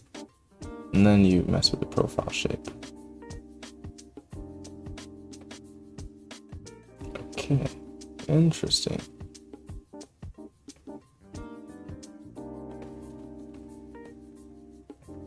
Okay, now I'm going to bevel here. Goodness.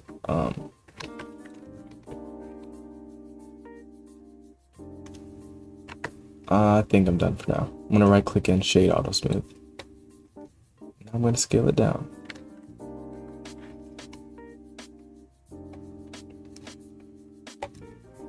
There's no way. What in the world? You know what? You guys know how to make the lamp power, and I just screwed up this time. I'm gonna hold down Shift D, right click, move it over there.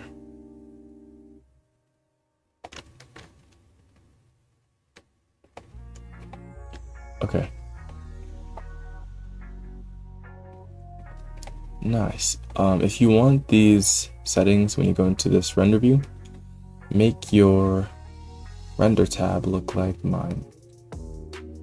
Here's everything. And yeah. So is the body done? The coupler. I really don't want to make the coupler, but it is needed. And the lamp pipe. I mean, what's it called? Brake pipe. Let me check out the brake pipe. It seems to be the same one Thomas has.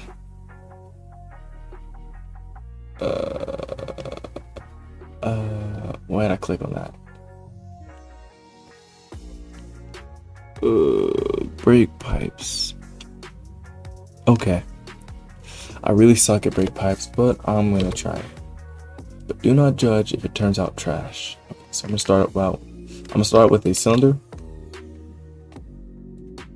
and rotate it 90 degrees on the y-axis. Using G and S to grab and scale. SX. Okay, now I'm going to split it in half. So I'm going to go into edit mode with tab, loop cut right there. I'm going to go back to my transform tool and click and drag over this half the mesh. Make sure your X-ray mode is on, and I'm going to press delete. Click and drag over this, Shift S, cursor to selected. So now it's right there. Let's go to the modifiers and add a mirror. Oh, I forgot. Let me go back into object mode. Right click, set origin to 3D cursor.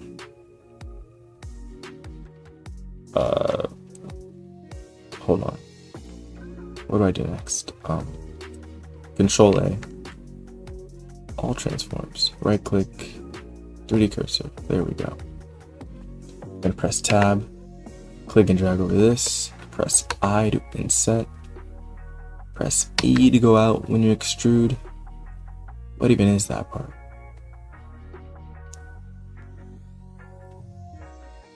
What's that called?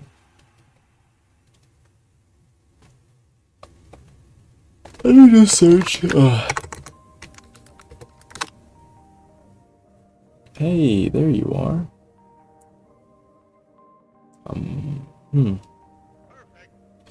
BR78. It's not too hard. Yeah, I can do that. Okay. I just need a closer look. Easy. So let's get the rough shape first, and then let's work on the hard stuff. I'm gonna hold down Shift A and get another cylinder. This time I think the rotation's fine. I'm just gonna scale it down to the length or width of that one. Oh shoot. My mirror modifier is still on. Okay, let me delete that, re-add my mirror, and just apply it. Now let's add that new cylinder.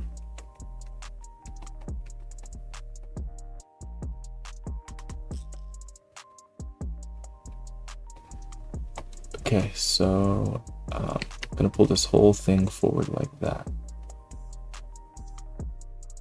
Rotate this that way.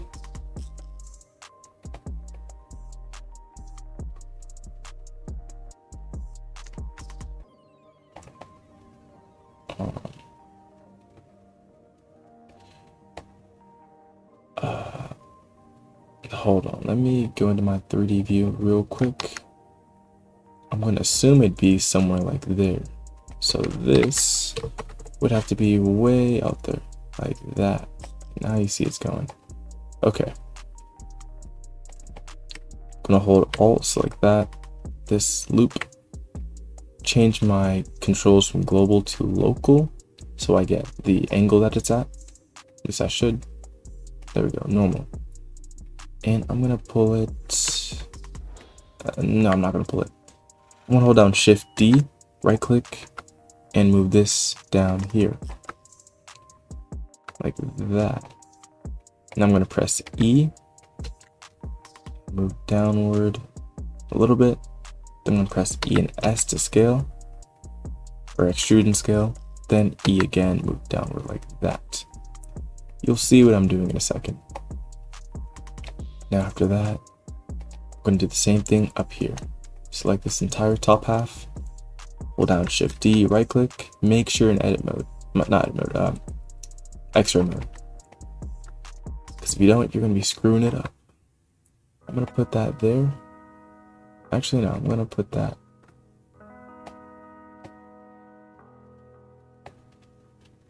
here.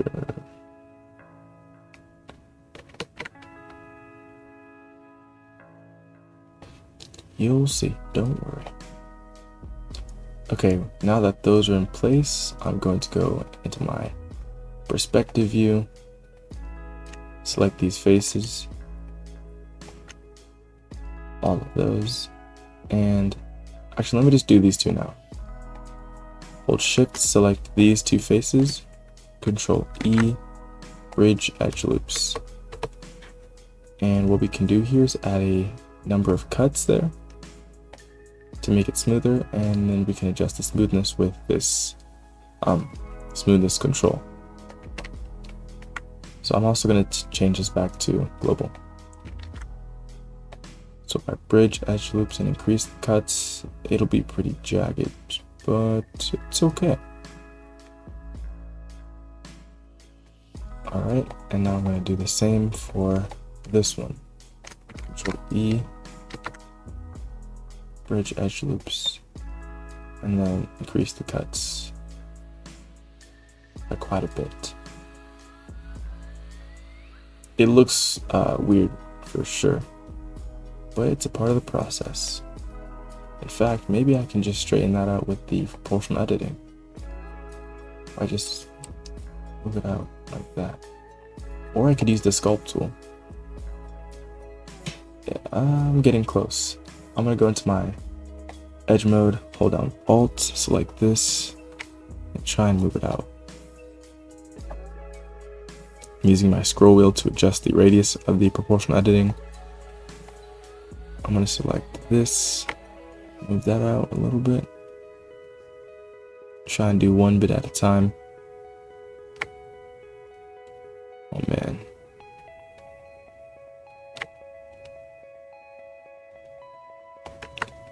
Yikes. I'm just gonna go into sculpt mode. In sculpt mode, I'm gonna press G for my grab brush, and I'm just gonna have to do this by hand. Old-fashioned way. No one's gonna notice.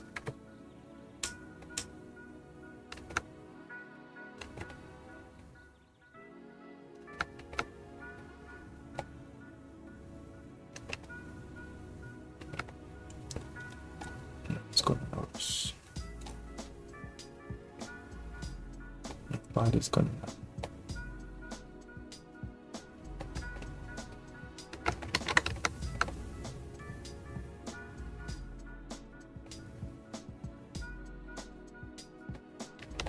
I'm gonna add a little bit of tilt to it. Never mind, I'm not gonna do that. Okay, I'm gonna hold down in object mode, I'm gonna right click and shade auto smooth. Now it looks a bit better. Let's go back into edit mode. I'm gonna click on this face, E to extrude and S to scale. I'm gonna pull it this way, stop there. And what's next?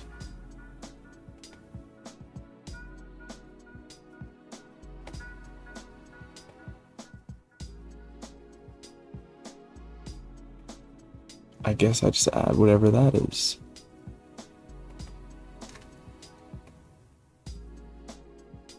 Wait, this is a good photo.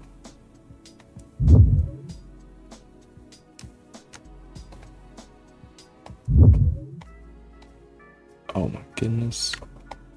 Can't even zoom in. Alright, so to me it just looks like there's this part. Extend that a little bit. I, E, loop cut just for fun. Something decorative. E, S, S, X, no, S, Y. No, that looks even uglier.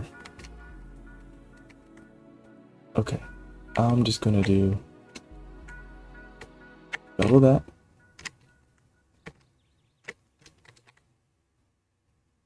And then I'm gonna do that long thing that goes down. So I'm going to go into my face mode and get these two last ones here. Actually, no, before I do that, I'm gonna inset. So I'll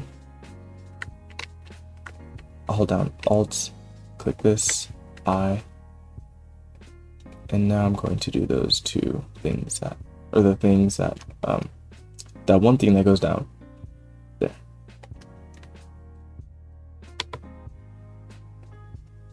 Okay, and SC0. I'm just gonna make it wider. Perfect. It's close enough. Looks like a brake pipe. And then there's that side thing. So let's make that.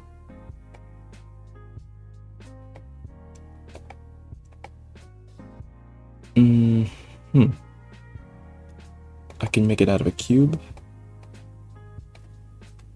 I'm also gonna dissolve that.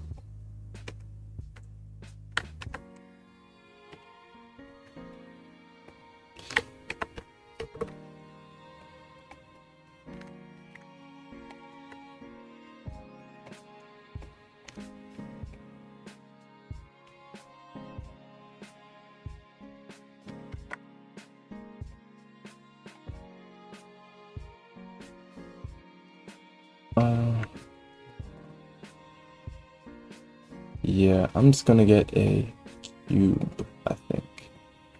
Like the photo. Or plane. So with this plane, I'm gonna rotate it 90 degrees on the y-axis. Scale it down. And do it just like the photo is shown.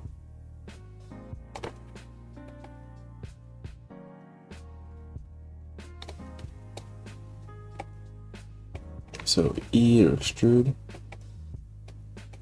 E again, and then E again. I'm gonna hold down Alt to select that, move it like that, and then I'm gonna do E again, there. And I'm gonna bevel everything. Wait, not that. Just this one. Because I love beveling. Okay, there's our brake pipe. Perfect. Oh crap, I just forgot about the coupling. We don't want to do that. Let me take a look at some coupling examples first. Then I'll do it.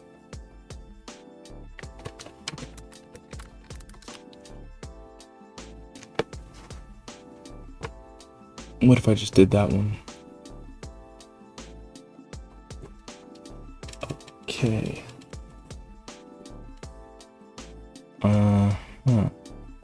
I could do this. Yeah. That doesn't seem too hard. But I also have Roblox couplings that you could be given, but if you really want to make your own, I suppose this wouldn't be too hard to make.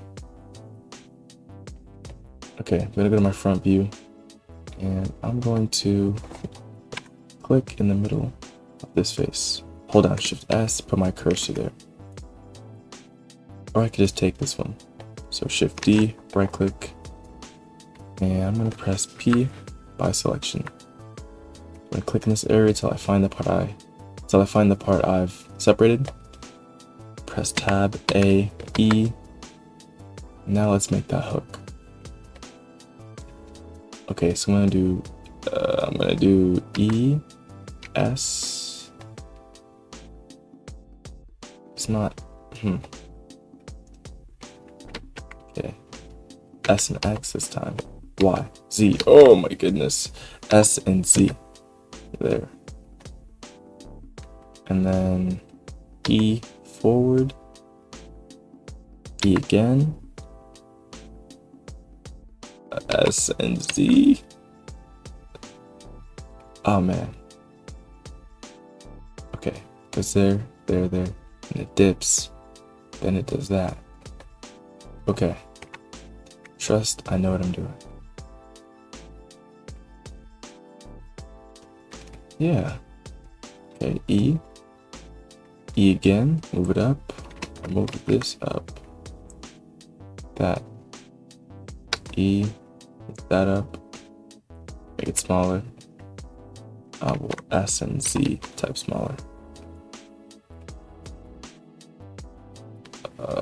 S and Z again. Maybe I'll just make it smaller in general. And then I do E again and move it this way.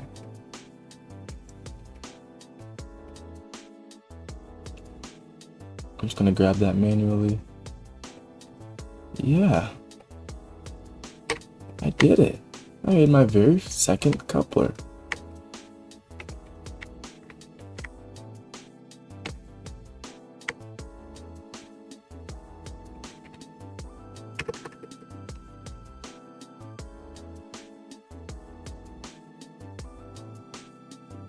Okay, maybe make your rough shape look like this. Oh, never mind, don't do it like that.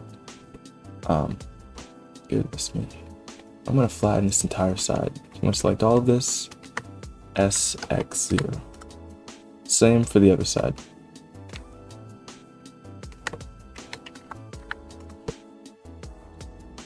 Okay, now I think I can pull that forward, pull this up. We can begin beveling. So I'm going to start out with this here. Control B on that one. Select this one. Control B. This one. Control B. This one. Most definitely. Control B. This one. That one. Gosh. It's cool. Let's select this top one and turn on our proportional editing. S and let's move it inward. S, X. Then keep going. Not too much. goodness me. Let's add subdivision. Maybe that'll help. Oh my goodness. Okay. So the way I did it with my old coupler was definitely not that way. I had a side reference image and I just modeled off of that. And thank goodness I did. But I don't think I'm going to make new couplers for this video. If you want Roblox couplers, I think I forgot who, oh my gosh, I forgot who they're from. I forgot who made them. But they're going to be in the Google Drive. As soon as I find the name, I will credit the person who made them. But I know they are released and many people are allowed to use them. So don't even worry about the coupler. Not for now. I'll also be teaching how to prepare your coupler when it is time for rigging. Like what you have to do and how to assemble it. It's really not a lot of work. It's very simple. Okay, body-wise, I'd say she's completely finished. Yeah. Now let's move on to the undercarriage, which is just a block. And let's do the wheels and side rods. So Rosie's undercarriage, let's look at the side. Seems to be, I'm going to go into the front view here. And I mean, there's not going to be much detail. So I'm just going to hold down Shift A, get a cube. Make sure it's in the middle of the engine. So we can just set our cursor somewhere in the middle here. And then add our block. I'm going to hide right there. Move it down, SX. I say do it like this so it doesn't touch the wheels. Like there's a little space in between. But it is not much. Now let's go to the side view. And undercarriage doesn't start till there.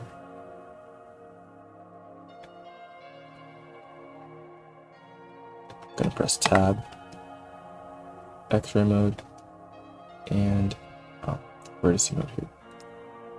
So I'm just gonna pull it like this. Actually, I'm gonna stop. I'm gonna stop here. E that way. Pull that up. Go back. E, move it this way. E again, up there, like that. Just until the until it kind of hits the running board there. And I don't see a bunch of different shapes or anything. I think it's just like this. There's something there, I think. For that part, oh, I see it. It's down there. I'm gonna click and drag on this face, E, and then downward. And I'm gonna press E, extend it this way. Stop there.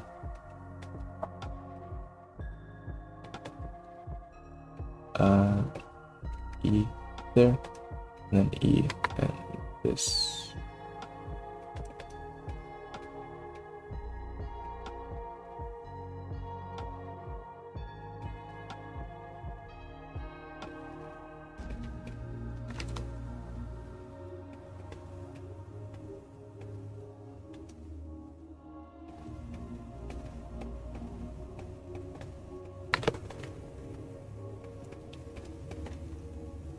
What I'm gonna do here is click and drag over that that edge. Can't see it from this view, but there it is.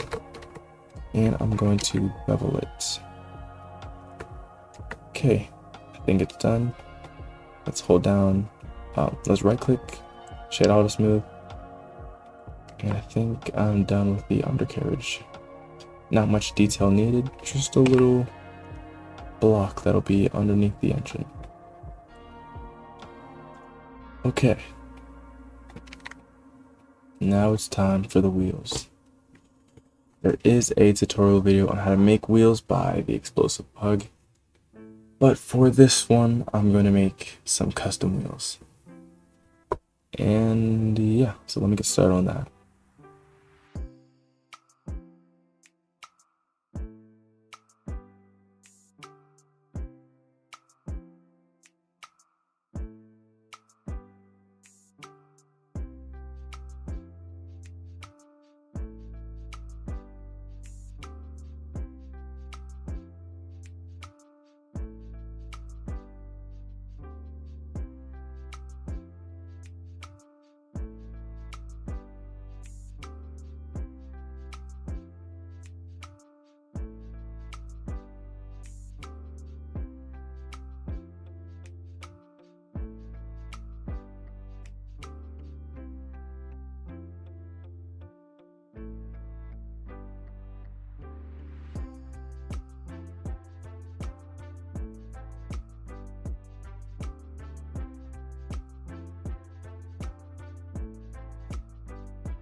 Hey guys, I'm going to teach you how to model a side rod. I had already recorded myself modeling this, but because I just hated the recording so much, I had gotten rid of it. So I'm going to teach you how to model a side rod. Don't be cross. Okay, for Rosies, it's pretty simple. Oh wait, let me undo that. Move them. So Rosies, I'll just do a quick mock-up. They're kind of the same as Thomas's. At least the top rod is, not this smaller one. But how you do it is you get yourself a cube. You want to squish it down. That. And then you want to press tab. Loop cut it twice. Select this face. No. This face. Press E. Actually, no, you can increase the width of that if you hold Alt in face mode. Hold Alt, select that loop. S and Z. That. Then click this face. Extrude. E and S. Well, just E, S, and then Z. Then I think you can snap it to there, the last crane pin part. I don't know what that's called, but I'll do E, S, and Z. I can't snap it while I'm... That sucks. Maybe I can just take this, lift it up and down, so you snap it there. And the same thing there. Anyways, after you do that, you want to select the face you got, the new one you made. E, move it forward. And then you repeat that process. I'm not going to do a whole rod, but just do what I did there. And after that, you can take these edges by holding shift, these corner ones, and bevel. And then increase the segments. So it should look something like that. Now it won't look as huge and janky and whatnot. Also, I forgot one thing. I'm going to dissolve those vertices there. But I select this face, press I to inset. Oh, let me fix that by connecting these with J. I select this face, press I to inset, and then E to extrude it backwards. But yeah, when you actually model it with the ortho, it won't look so huge and strange, but this is just my rough example of how to basically model a rod. At least how I do it. Just a couple of parts, and then you make the shape, bevel it, and indent it. So yeah, and then you repeat from there on. So something like that, and then, you know. Okay, with that done, now this, all I did was just add 2 cylinders. Wait, come this way. Yeah, all I did for this was just add 2 cylinders and a plane. I mean, a cube. Then I beveled it. See? And for the holes, these 2 things, I just added 2 cylinders. And then just put them, you know, where they're meant to go. So now that you're caught up on what I did off camera, or off recording, it's time to do the last 3 parts. This, and this. And I guess that pole that sticks out there. 4, 5. 1, 2, 3, 4, 5. Okay. Then we just flip it to the other side and call it done. Did I really screw up on Rosie's dome? I didn't know that it went out like that. Wait, I did fine. Anyways, let's get to making that thing there. Now for a minute I thought this was like a cylinder part, but I think it's just a cube, which makes everything a lot better, a lot easier. And the reason I thought it was a cylinder because of that thing there, that cylinder. But I'll figure out a way to make it. So let's go back in Blender and make that. Wait.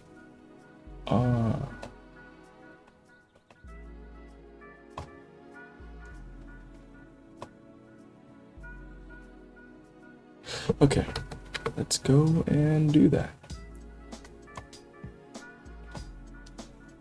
I'm gonna put my cursor here. Well, actually, no, I'm gonna fix my origin, right click, set origin to geometry. Then Shift S, cursor to selected. I'm gonna go in X-ray mode and hold down Shift A, get myself a plane this time. Rotate it along the y-axis. And I'm just gonna make that shape. So pull this forward. It goes a little bit outward. Yeah. So a little bit before this rod. I wonder if it's touching it. No. So about this long. Go here, stop there, because this is where that begins. E, move it outward. I think it's EY. Then down is EZ. And then, let me actually do that again. EZ, like that. Then I extend off of nothing. Yeah, I think that's just the shape. I'm also going to make this not so large. Cool. And I know it's not accurate, but I want to bevel these edges. So I'm going to just extrude it outward, extrude it forward. Like this.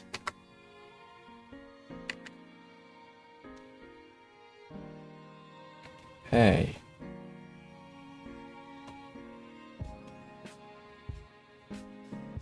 No, I'm good. And then I'm going to bevel these edges. So I'm going to do it like that.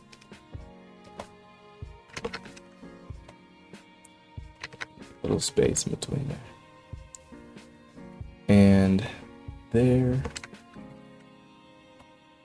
And up here. Pull it forward a little bit more. Like there. And bevel it.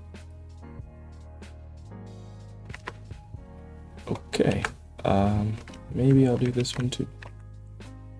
No, that's too smooth of a shape.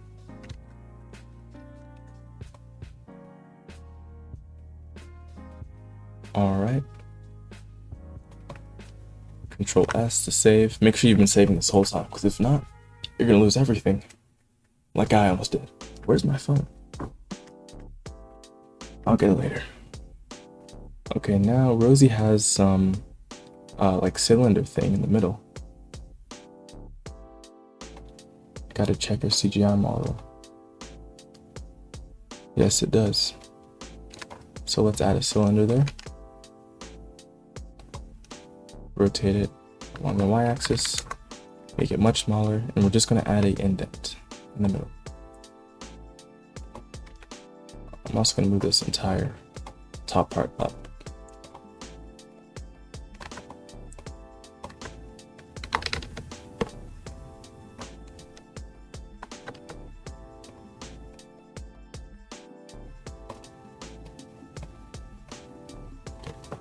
Okay, I and E, and then move it back. And just because I like to, I'm gonna bevel again. Not too much, because I've already got a lot of bevels now. Alright, there's that thing. And what else am I missing? The rest of the rods, those two other ones. So for those, I'm just gonna do what I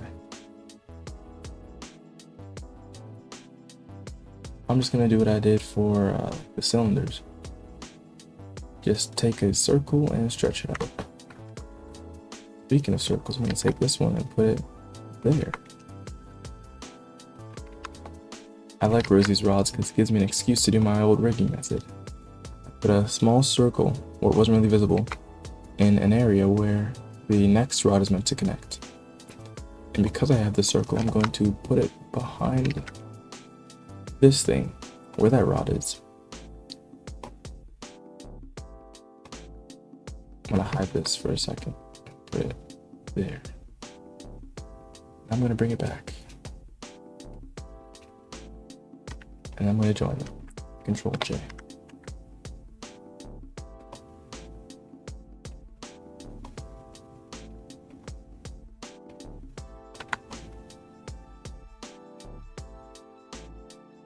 Or maybe I should put it on the slider thing. Because I'm going to be connecting the rod to there.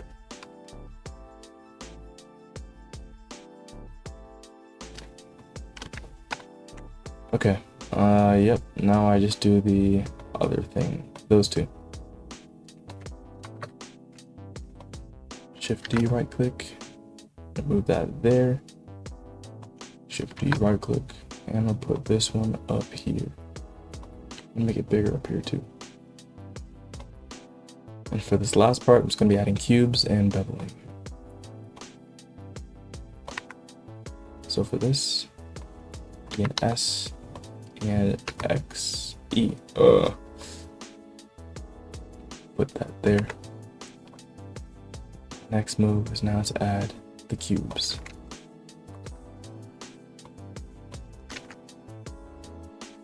Or actually, maybe just a plane. No, I'll do a cube.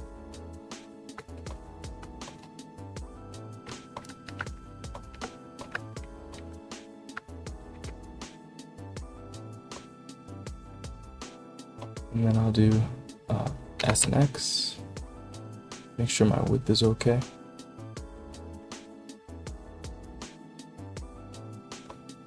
I'm going to start at the very end, like here. And extend it.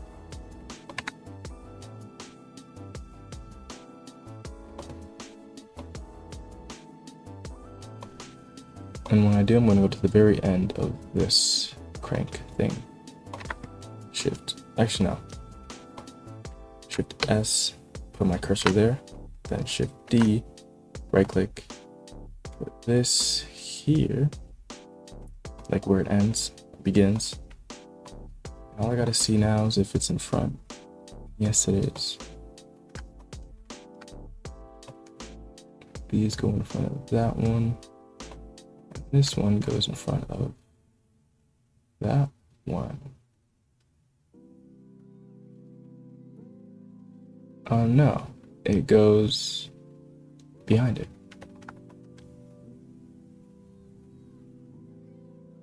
Okay, now I'm going to put the cursor of this one, or the origin, to the cursor.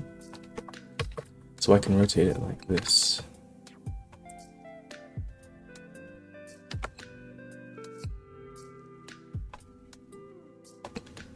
I'm gonna press tab to go into edit mode. I've already got this selected. I'm gonna change it to normal. I'm just gonna pull it right there. Now all that's left for me to do is to bevel.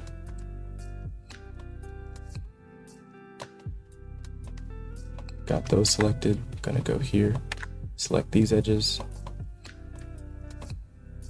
and I'm gonna bevel it all together.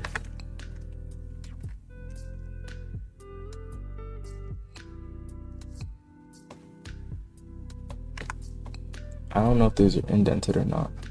No. Hooray! Only thing is, I want to extend this one here. So now we're done. In case you want to bevel.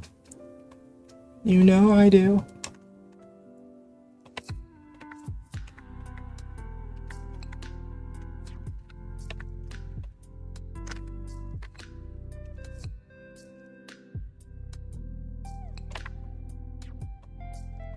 Okay, I'm going to merge or combine all these together. That's all one part that's going to be sliding back and forth. Control J. And these, at least this one.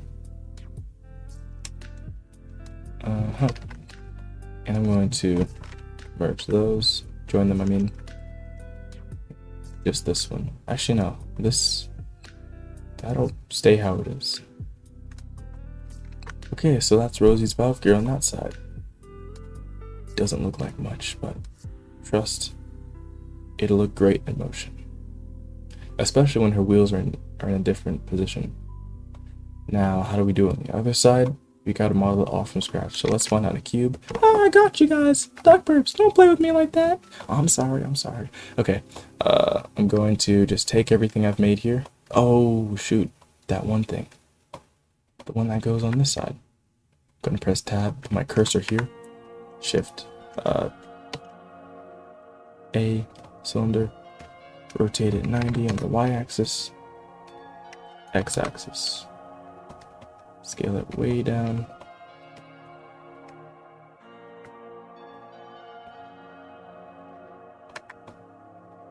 Pull it forward like that. I'll do like the middle of the piston because this is the maximum it'll go in.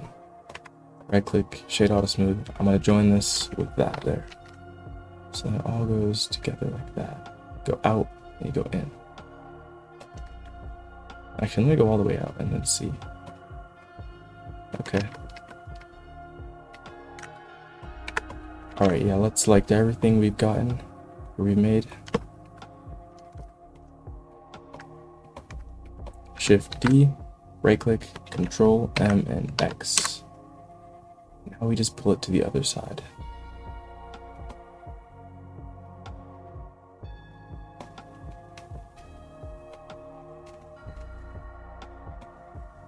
Actually, we could let me delete those right now. I'm gonna put my cursor in the middle of the engine, so any part that has like a line through it. I know the buffer beam does, so I'm gonna put it here. Shift S, selection to cursor, or cursor to selected, and then I'm gonna do it again. So I'm gonna take all of these by reselecting them.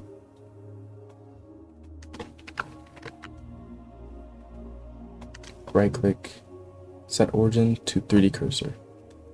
Now if I hold down Shift D, right click, Control M X, Control M X should be on this side perfectly. Great. Now all we gotta do now is just all we gotta do is move the rods. I'm gonna hide this to my other view, which is this side, and move the rods into position. So this, oh, let me reset the pivot or origin. Click these. Ah! Okay, I'm gonna take all these rods and just set the origin back to what it was before. So once these are selected, right click, set origin to geometry. Now let's do it. I'll take that, put it down there, and move it forward. Same thing with this one.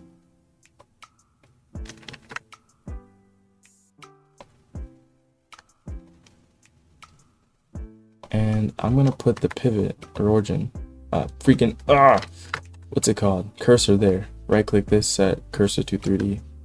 And then I'm gonna point that up there and move this further, like to where it is.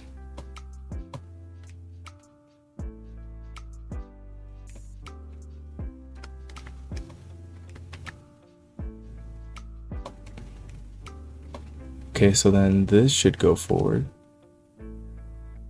And then I'd have to put my cursor there and then set the origin to the cursor like that, and it would go there.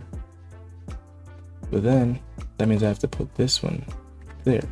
So I set the cursor here now, right click, set the origin there, and then I move it down like that. And now we're done. Finally. Done modeling the whole engine.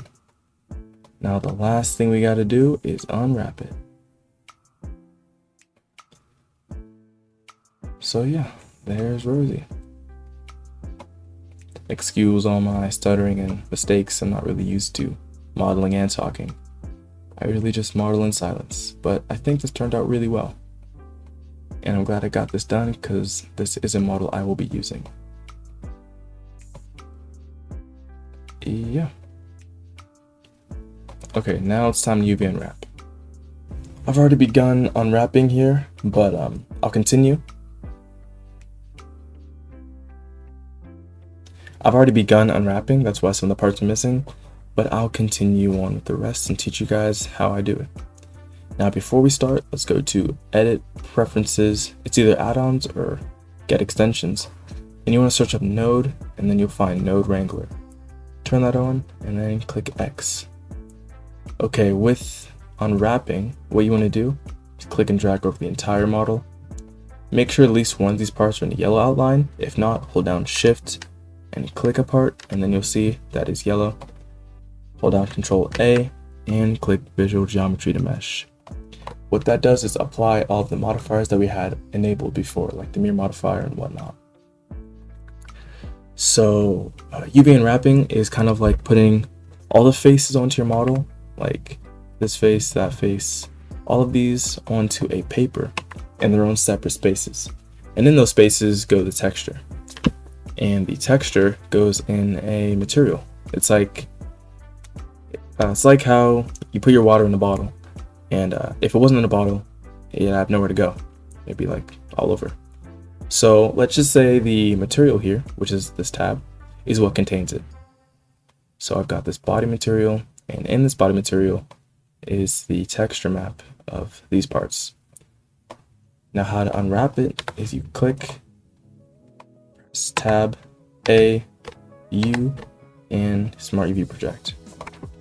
You can do multiple parts at a time, like if I wanted to do the undercarriage as well, and I think I will. Here, let's start from scratch.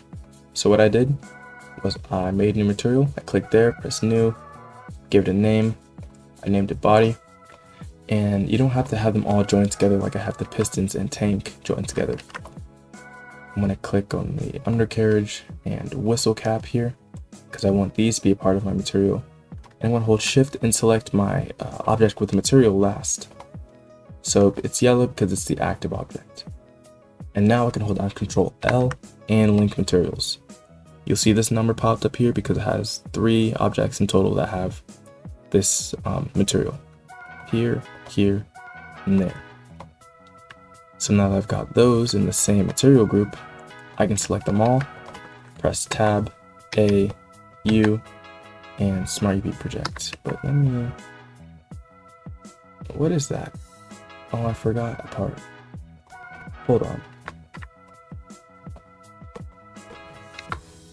Interesting. Okay, I'm gonna fix that in a second. But I want to add the roof in there as well. I'm gonna join those together with Control J, select this. Well, I'm just gonna add it this way. What's it called? Body? Okay, now I'm gonna unwrap them together. Select everything like that. All the ones I want to unwrap in the same texture map group. Press Tab, A, U, Smart UV Project, and unwrap. And after I unwrap, I go back in Object Mode and I press H to hide it. And the reason I do that is so I don't unwrap the same thing over and over again. Now I'm going to do the wheels and the rods the exact same way. Get all my wheels. First I'm going to make the material. Wheels. Select all my other wheels first, then the one that has the material last. Control L, link materials. Press Tab A, U, and unwrap it. I'm going to hide them. And I'm going to do the exact same thing for the side rods. But in fact, I am going to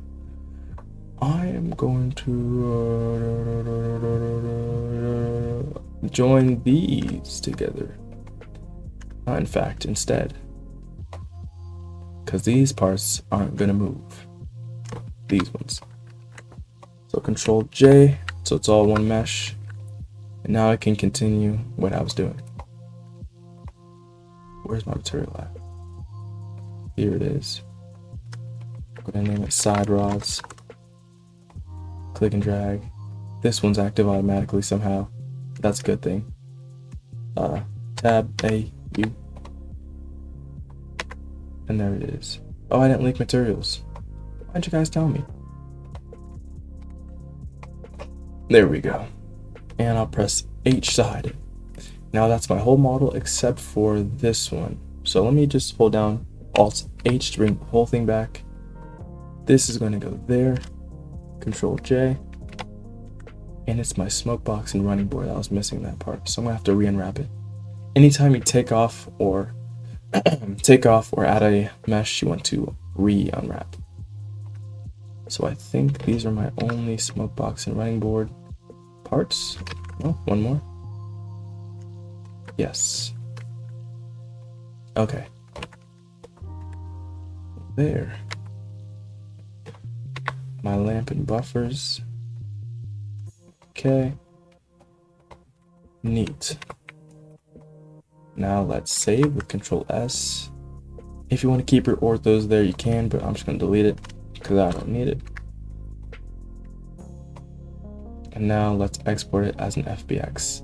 Now I know some people are concerned about scaling when it comes to trains models, but in Roblox you can always resize it, your model up and down, anytime. There's one thing I forgot, and that is rigging the body. It's very simple, and I'm going to do the whistle first. Now for this whistle part, excuse me if I take a bit of time, because I haven't done this before. But I'm going to practice rigging it for Roblox. And that doesn't mean like the wheels and all that. It's going to be done by constraints and physics. But I mean just like the body movement we can animate in Blender and then export it to Roblox. And the reason I do it that way instead of doing it in Roblox is because in Roblox I kind of know how, but not really. And in Blender we use bones, which is way different than how I do it in Roblox. And we can animate the face and the body together. So then the face first, then the body movement afterwards. It'll go together. But I'm going to practice with this whistle here. So I'm going to press Tab, click and drag over the whistle, Control L so I get the whole thing. I'm turning on my keys for this. Now if this works you can follow along, but if not, just be patient because I'm going to do the body in a second. And I know how to do that. So Shift S, cursor to selected, so my target thing is there. Shift A, I'm going to get myself an armature. And I'll pull it down and then size it down with S. And I want to turn it, I'm going to make it visible in front, just so I know what I'm doing. So if I go to my side view here, pull it all the way down like that. I want to stop it there. I'm going to press Tab and I'm going to press E and then Z, move it to the top of there. Now I think if I go into pose mode, I cannot move it up and down, but I can with this.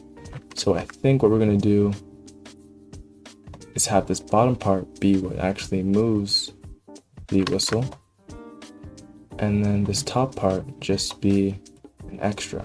Because I don't think I can have just one bone. I've tried. It's kind of confusing.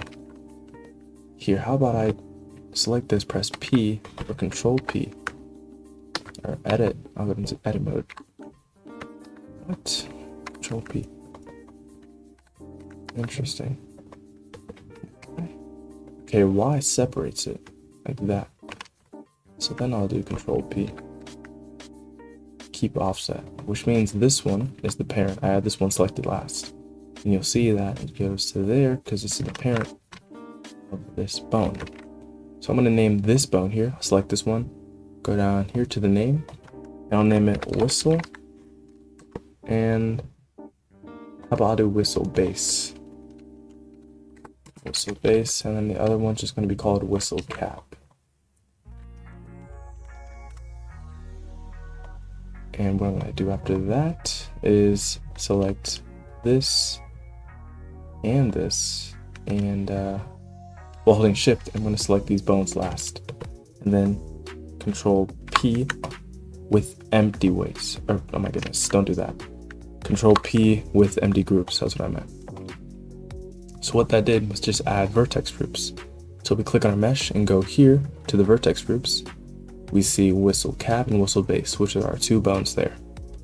Now for whistle cap, we just want to select this one, press Tab A, make sure it's this one, whistle cap here, and press Assign. So all of the bone weight or influence will go onto this part here. And now for whistle base, I'm going to select the boiler. Actually, just everything here. So press A and click whistle base and assign. So yeah, there's that. I'm gonna move this. Actually, I don't like that at all. Yeah, I'm gonna undo that. So let me move. Let me just see something. When I move this, the whistle cap moves, which is good. But I only want this part of the whistle, the actual lower part, which is this whole thing, to be influenced by their whistle base. So let's say Rosie's whistling so hard that it starts to shake and all that, and then, you know, this is going up and down, that's just whistling. So yeah, that works pretty well. I think so. And for this next thing, I'm going to hide the bones and hide that there. I'm not gonna hide the whistle here. But you'll no, yes I am. I'm gonna hide the whistle. Okay, I'm also gonna hide anything that's not a part of the body.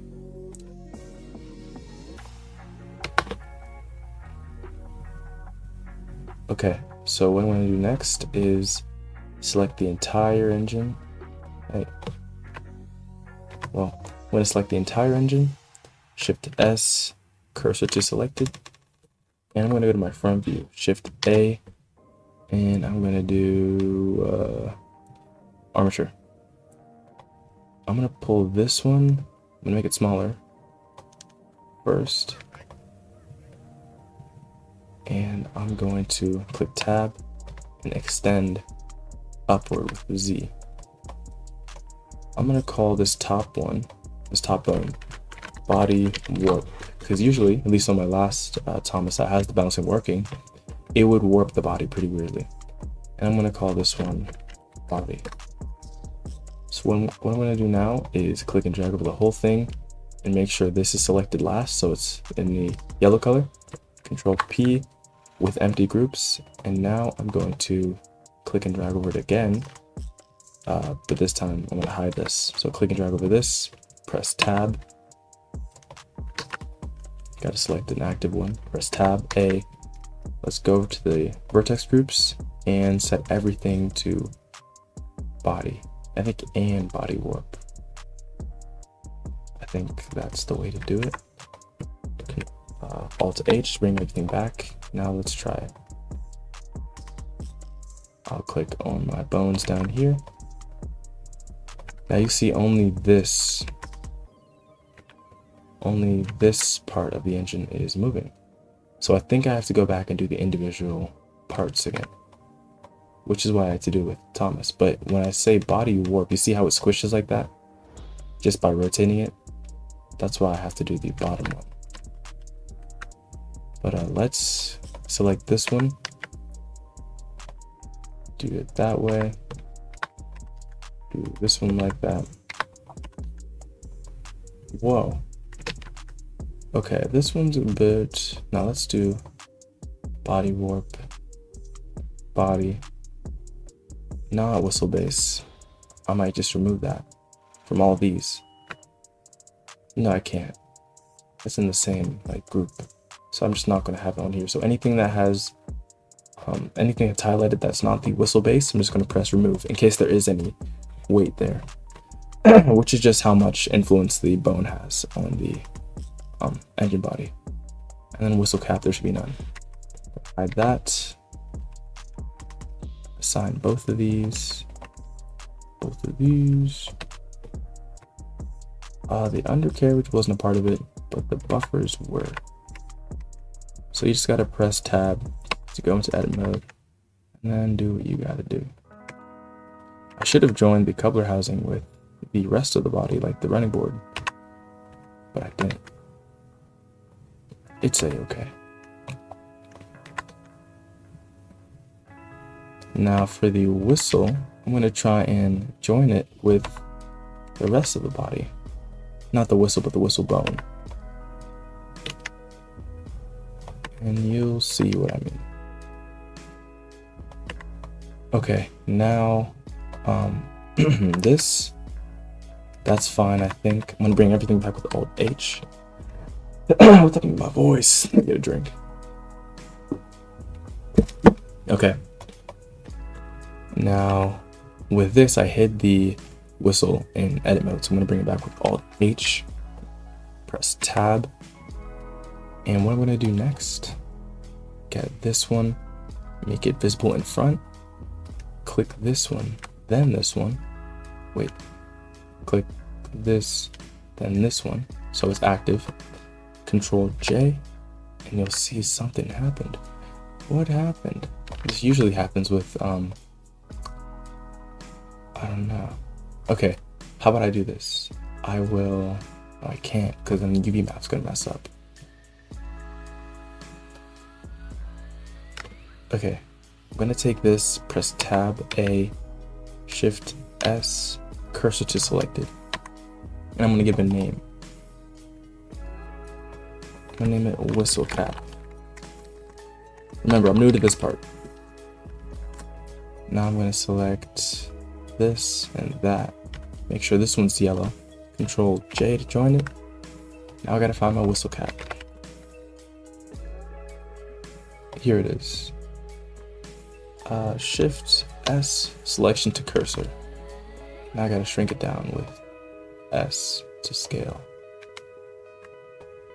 I guess I gotta pull it down manually, like there.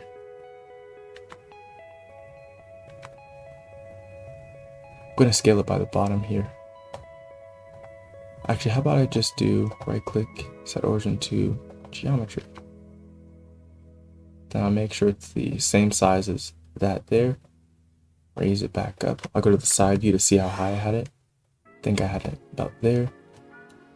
And I'm gonna press Control S to save so I don't lose my progress. Select these, now they're one, so they're in the same group.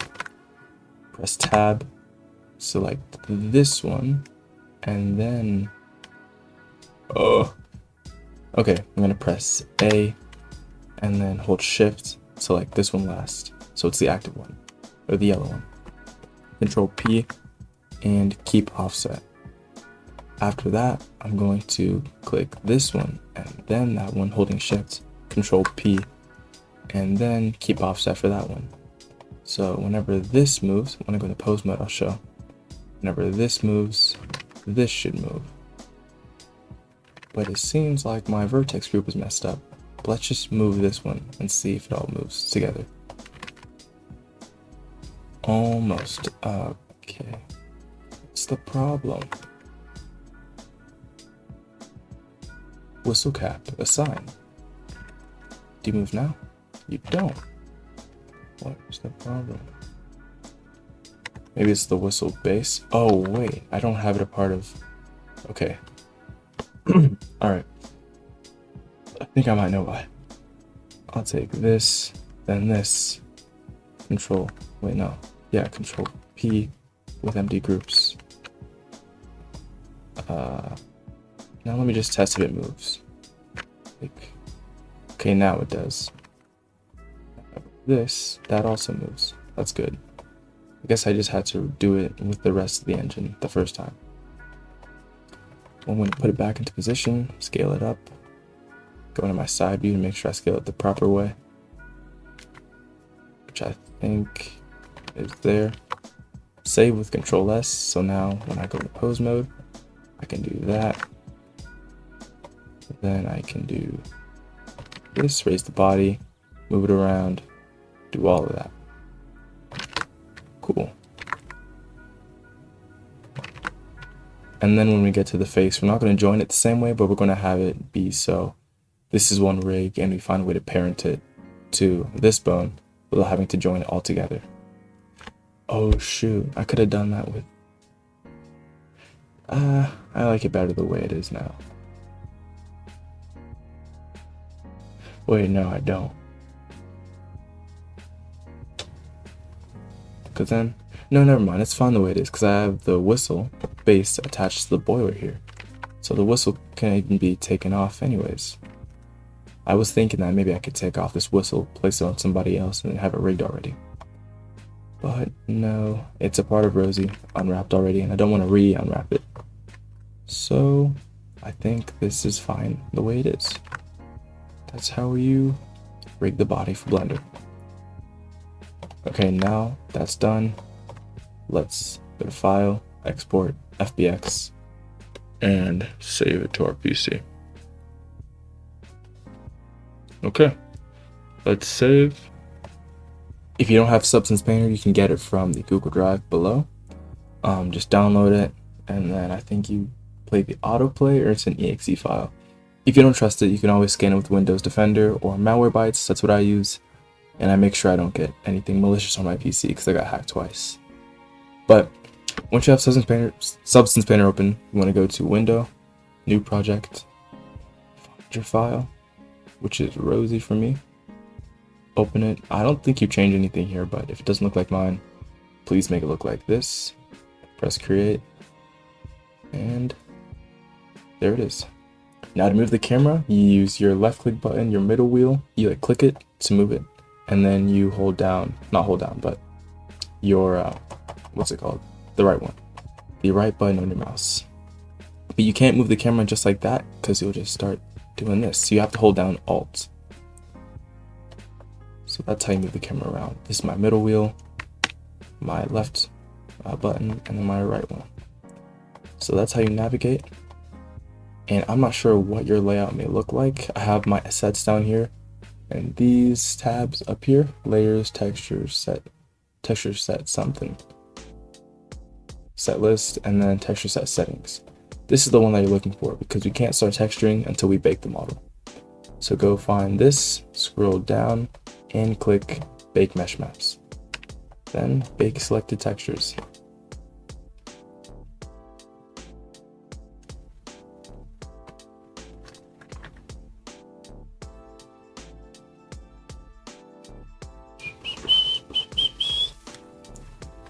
While that's done, I'm going to do a jump cut until it finishes. While it's baking. And it is done. Let's go back to the painting mode.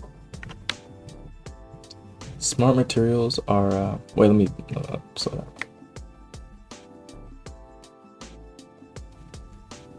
Find your assets here, and then click on this icon, which leads us to the smart materials. The difference between regular materials and smart materials is that smart materials are usually more advanced, which means you have, I think, more control over how to customize them and such. But before we get to actually dragging and dropping anything on there, I'll teach you how to make your own material and download ones from different websites. So let's find the layers tab, and I'm going to start on the body. So first, if I go bring up my properties down here, add a fill layer, which is this button there, go down, and we enable all of these. These are different maps. For the roughness metal, normal, what the normal does is like, the normal map makes your material react to light in a certain way, so it's not completely flat like the paper. You'll see like the bumps, I guess, if you're, how do I say it? It just gives a 3D effect to a 2D image. That's the best way to put it. And I'll enable height. So all of these are on here, and what they do is what they sound like. If I make the roughness slider 0, it looks very shiny. If I make it all the way up, it looks very dull. We can change the color here. The metalness or the metallic makes it look more like a metal material, and so on. But let's say you want to add your own material or a material from your website. Well, there are 2 free websites that I know of that give out materials: Free Stylized and Ambient CG. Now you can use either one depending on your style. I like Free Stylized because it has a bunch of stylized things I like. And I'm going to look for a metal material. Actually, I think I already have one. So let me find one in my downloads.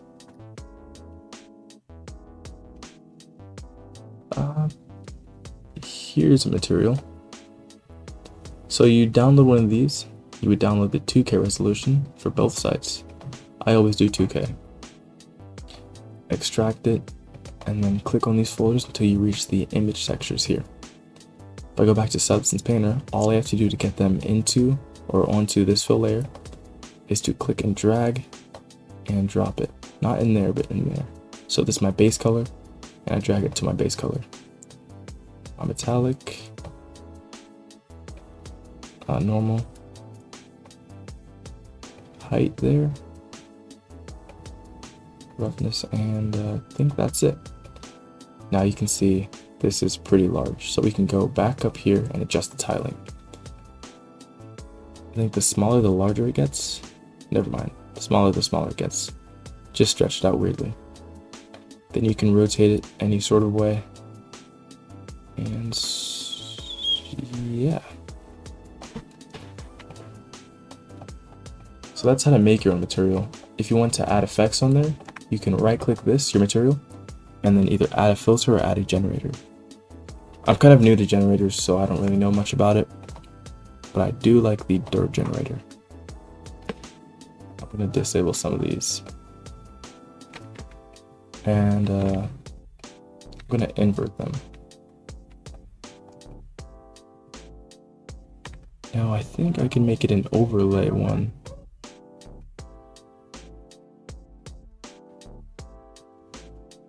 Please excuse any background noise, but yeah, that's what the dirt generator does there.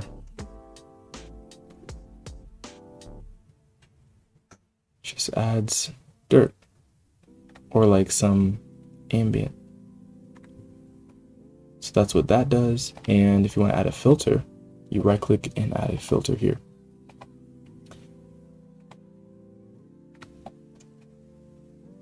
And you have all the things you need down below to adjust it. Not just this filter, but there's also ones I really like the stylization filter. One thing I should mention about materials is that layering matters a lot. You have to build on top of things like Photoshop. And once you're done customizing a material, you can put it in a folder and then drag this, drop it into that folder. And once you're done, you just right click and save. Create smart material, and then you'll find it down here. Make sure you double click this to give it a name. Now I've already got a bunch of smart materials. All I have to do is click and drag, drop it on there, and then you will get the material that you just made. Now I don't think I've made a red material or paint like this for Rosie.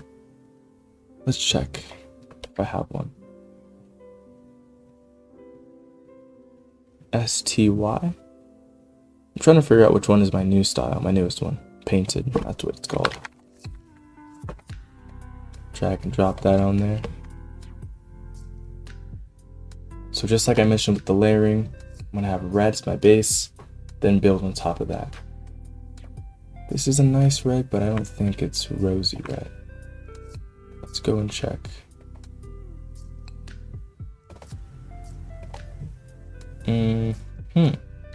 Rosy red is a bit darker, and I feel like it's got a little bit of pink, just the tiniest bit. So I'm gonna go here to HSL perceptive, but I'm gonna go and just adjust it. This is also one of the filters that I use to adjust the color of an entire material without having to go down and switch, or at least change all these things down here. Okay, I want to call this red 2 painted. Right click, create smart material. And now it's down here and I can drag and drop it anywhere I need it to be. Now I've got the red, I think. This looks nice. Maybe a little darker. Just the edge is already dark, so I don't want to do too much. And I'm going to drag and drop it again. But this time, I'm going to make this one even darker, because Rosie's got this darker red there. And yeah, I think I have all the colors I need for her as soon as I make this the darkest red. Okay, I'm going to call this one red, dark red. No, I just want to do, no. Should I do red dark or dark red? Okay, now this is a good opportunity to show you how to mask. It's very, very simple. So let's say you do Thomas's blue, and then you add the red material over it, which is good. But you need to have the blue showing still and just have the red part only on the lining. You would have to right click your new material, the red you added, black mask, and now you'll see that it's gone. The reason why it disappears is because you're going to have to select the parts that you want the new material to be shown on. So we go over here, and I'll explain what these do. This is triangle fill, and it does what it sounds like. It fills triangles. So I'll find one like there, and it fills that triangle. And then polygon fill just fills anything that has like polygons, you know, a face or anything. So faces and triangles. And then mesh fill fills entire meshes that are all connected. And then this chunk fill, it fills chunks. 1 means it's visible, 0 means invisible. So if you accidentally add something here, like let's say I make this entire mesh that color and I want to take it off, I can press X to make that 0, click there, and then it's removed. And that's basically what we do for the rest of the engine, like the rest of the video, till we export it back to Blender. So I'm just gonna press X, take that off, go to my polygon fill, click and drag like that. Now there's this here, which is like the line of symmetry, which means whatever happens on this side will happen on that side. But what sucks about it is that even though this is perfectly in the middle, it's not always exactly symmetrical. I'll try it though. So I'm going to, am I clicking? So yeah, see how that's there and that's there. So I'm just going to play it safe and turn that off. Okay, I'm click and drag over this.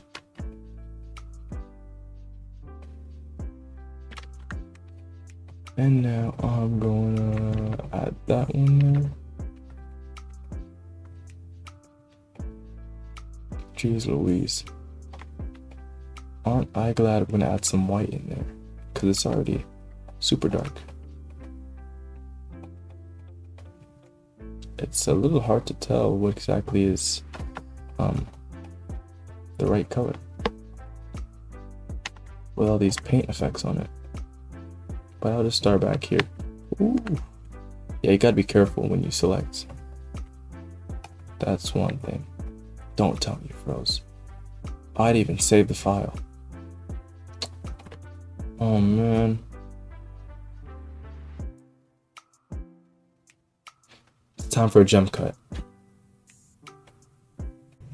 I'm back. And I'm gonna save in a second. Don't worry. I just gotta get a little bit of stuff done here. I don't want to select that because that's my lining area. And I will select A here. For some reason it's like stopping me. Let me select this. Sometimes you gotta click and drag. There we go. Okay, now there's not that much for me to do here except for the white lining. And that's a good thing because there's already too much darkness in the corners. So I need a bright color. White painted. As soon as I do this lining, I'm going to save the file. I promise. Oh, why is the whistle that color? I'll have to take it off. Okay, same process. Go here, and then I just add on my colors. Okay.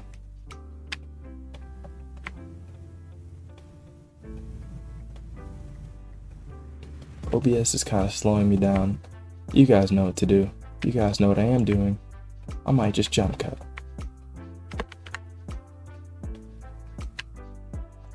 Yeah, I mean, it's the same process all around. I'm gonna click there to make that whole thing gold. Click there to make the whole whistle gold. And so on, you know? So I'm gonna do a jump cut when the engine's finished, and I'll come back when it's time to export. I decided to change my mind. I'm gonna show you guys me texturing. So I'm using the chunk fill for this one, And I've got my mask on.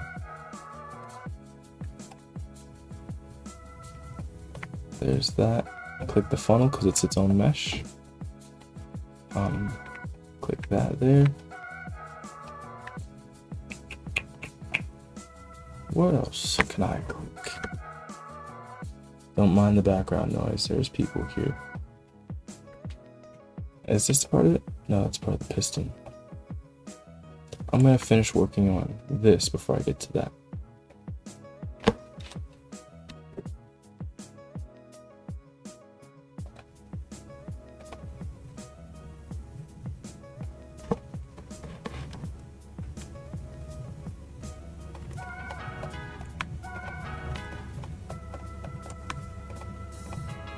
And up here, I'm going to go back here, click on X so I can like erase some of that there, because this is red on top.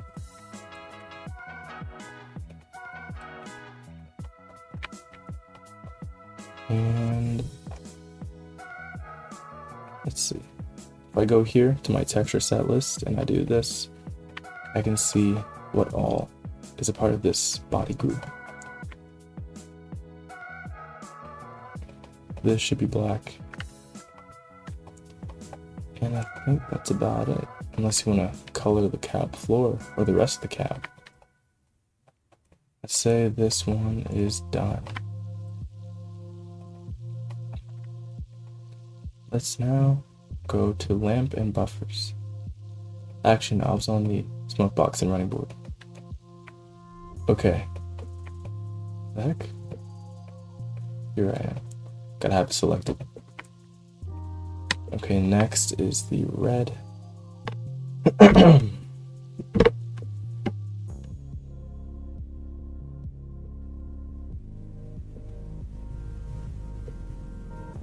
OBS slowing me down. Also, the reason why this one's so slow because I got all those filters on it. But let's add a black mask. Click and drag over everything here. Yeah, everything for now. And then I'm just gonna take this, click that. It should take it off. Like for this, I can just click that there and that bottom one and that. But for the smoke box, I think I have to use the chunk fill again, or maybe just I can just do like that.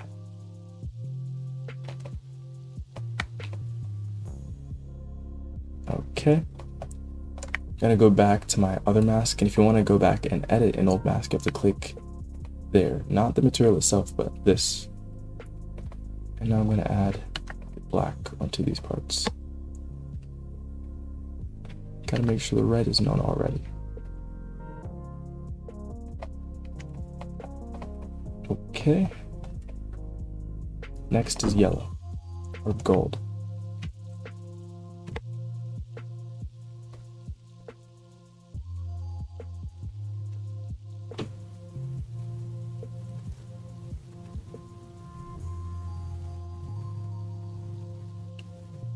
I'm gonna use gold for both whistles, or like both parts of the whistle. Oh,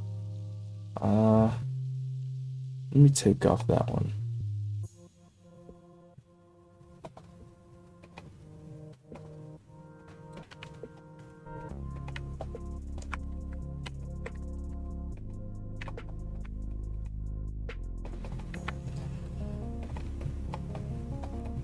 And then I do down there. I think, yeah, that whole thing is gold. But I'm probably going to make it brighter, because I think it's just a bit too dark.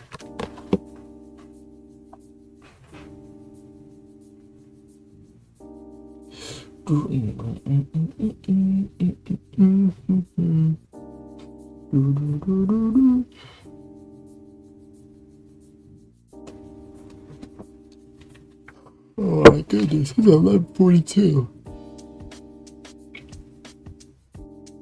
Well, it's not bright enough. Maybe it is. Not. I'm gonna pull it up there and then leave it alone. Okay, next I'm gonna drag white. Oh, wait, no, I gotta do these. Almost forgot. I made these separate meshes so I can click them like that. I could have added a handrail, but it doesn't have any. I'm gonna add silver onto the front. Oh, it's slowing down real bad. Might have to jump cut.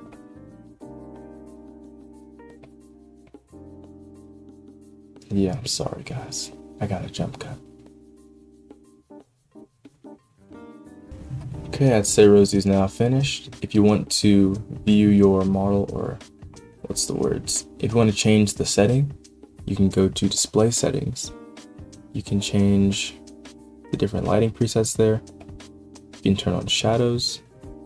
To rotate the shadows, you hold down shift and right click. Just rotate it like that. And if you want to adjust the FOV, you go down here and adjust these settings.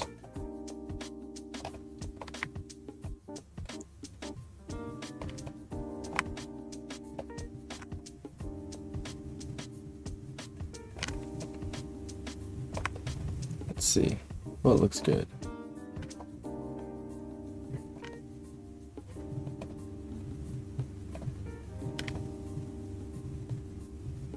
Yeah, there's just a bunch of good ones here. I personally like panorama. It always does me well. But, yeah, these are here in case you want to mess with them. And I'd say everything looks pretty good. I'm gonna save with Control S, go to File, Export Textures. I'm back in Blender now, but this time I'm in the Shading tab. I'm in Solid View and I've got my object color set to texture. Now if you want to know how to add your textures on your engine very quickly, you click on any mesh because it should be a part of, or it is a part of a material group. You click this thing here, hold down Control-Shift-T, find where you saved your Substance Painter files. All the textures, click and drag over them, click that. I think all you do is move the base color. So just move it like that. And that should automatically update. And there it is. So that's how you add textures. Oh my goodness. My white running board. I'm gonna go and fix that. But that's how you add textures to your engines in Blender. And if you go to your armature, like click this here, hold down Control and Tab to go into pose mode, then turn on your overlays again. Everything still works. The whistle. Okay. Now I'm gonna do a quick jump cut so I can fix the running board there. I fixed the running board and I think that's the end of the video. Hope you learned a lot from this. Thank you for watching. Also, when you export this to Roblox, all the textures should be on there. So there's no need to do each part individually. Alright, yep, I think that's it. Thanks for watching. Oh.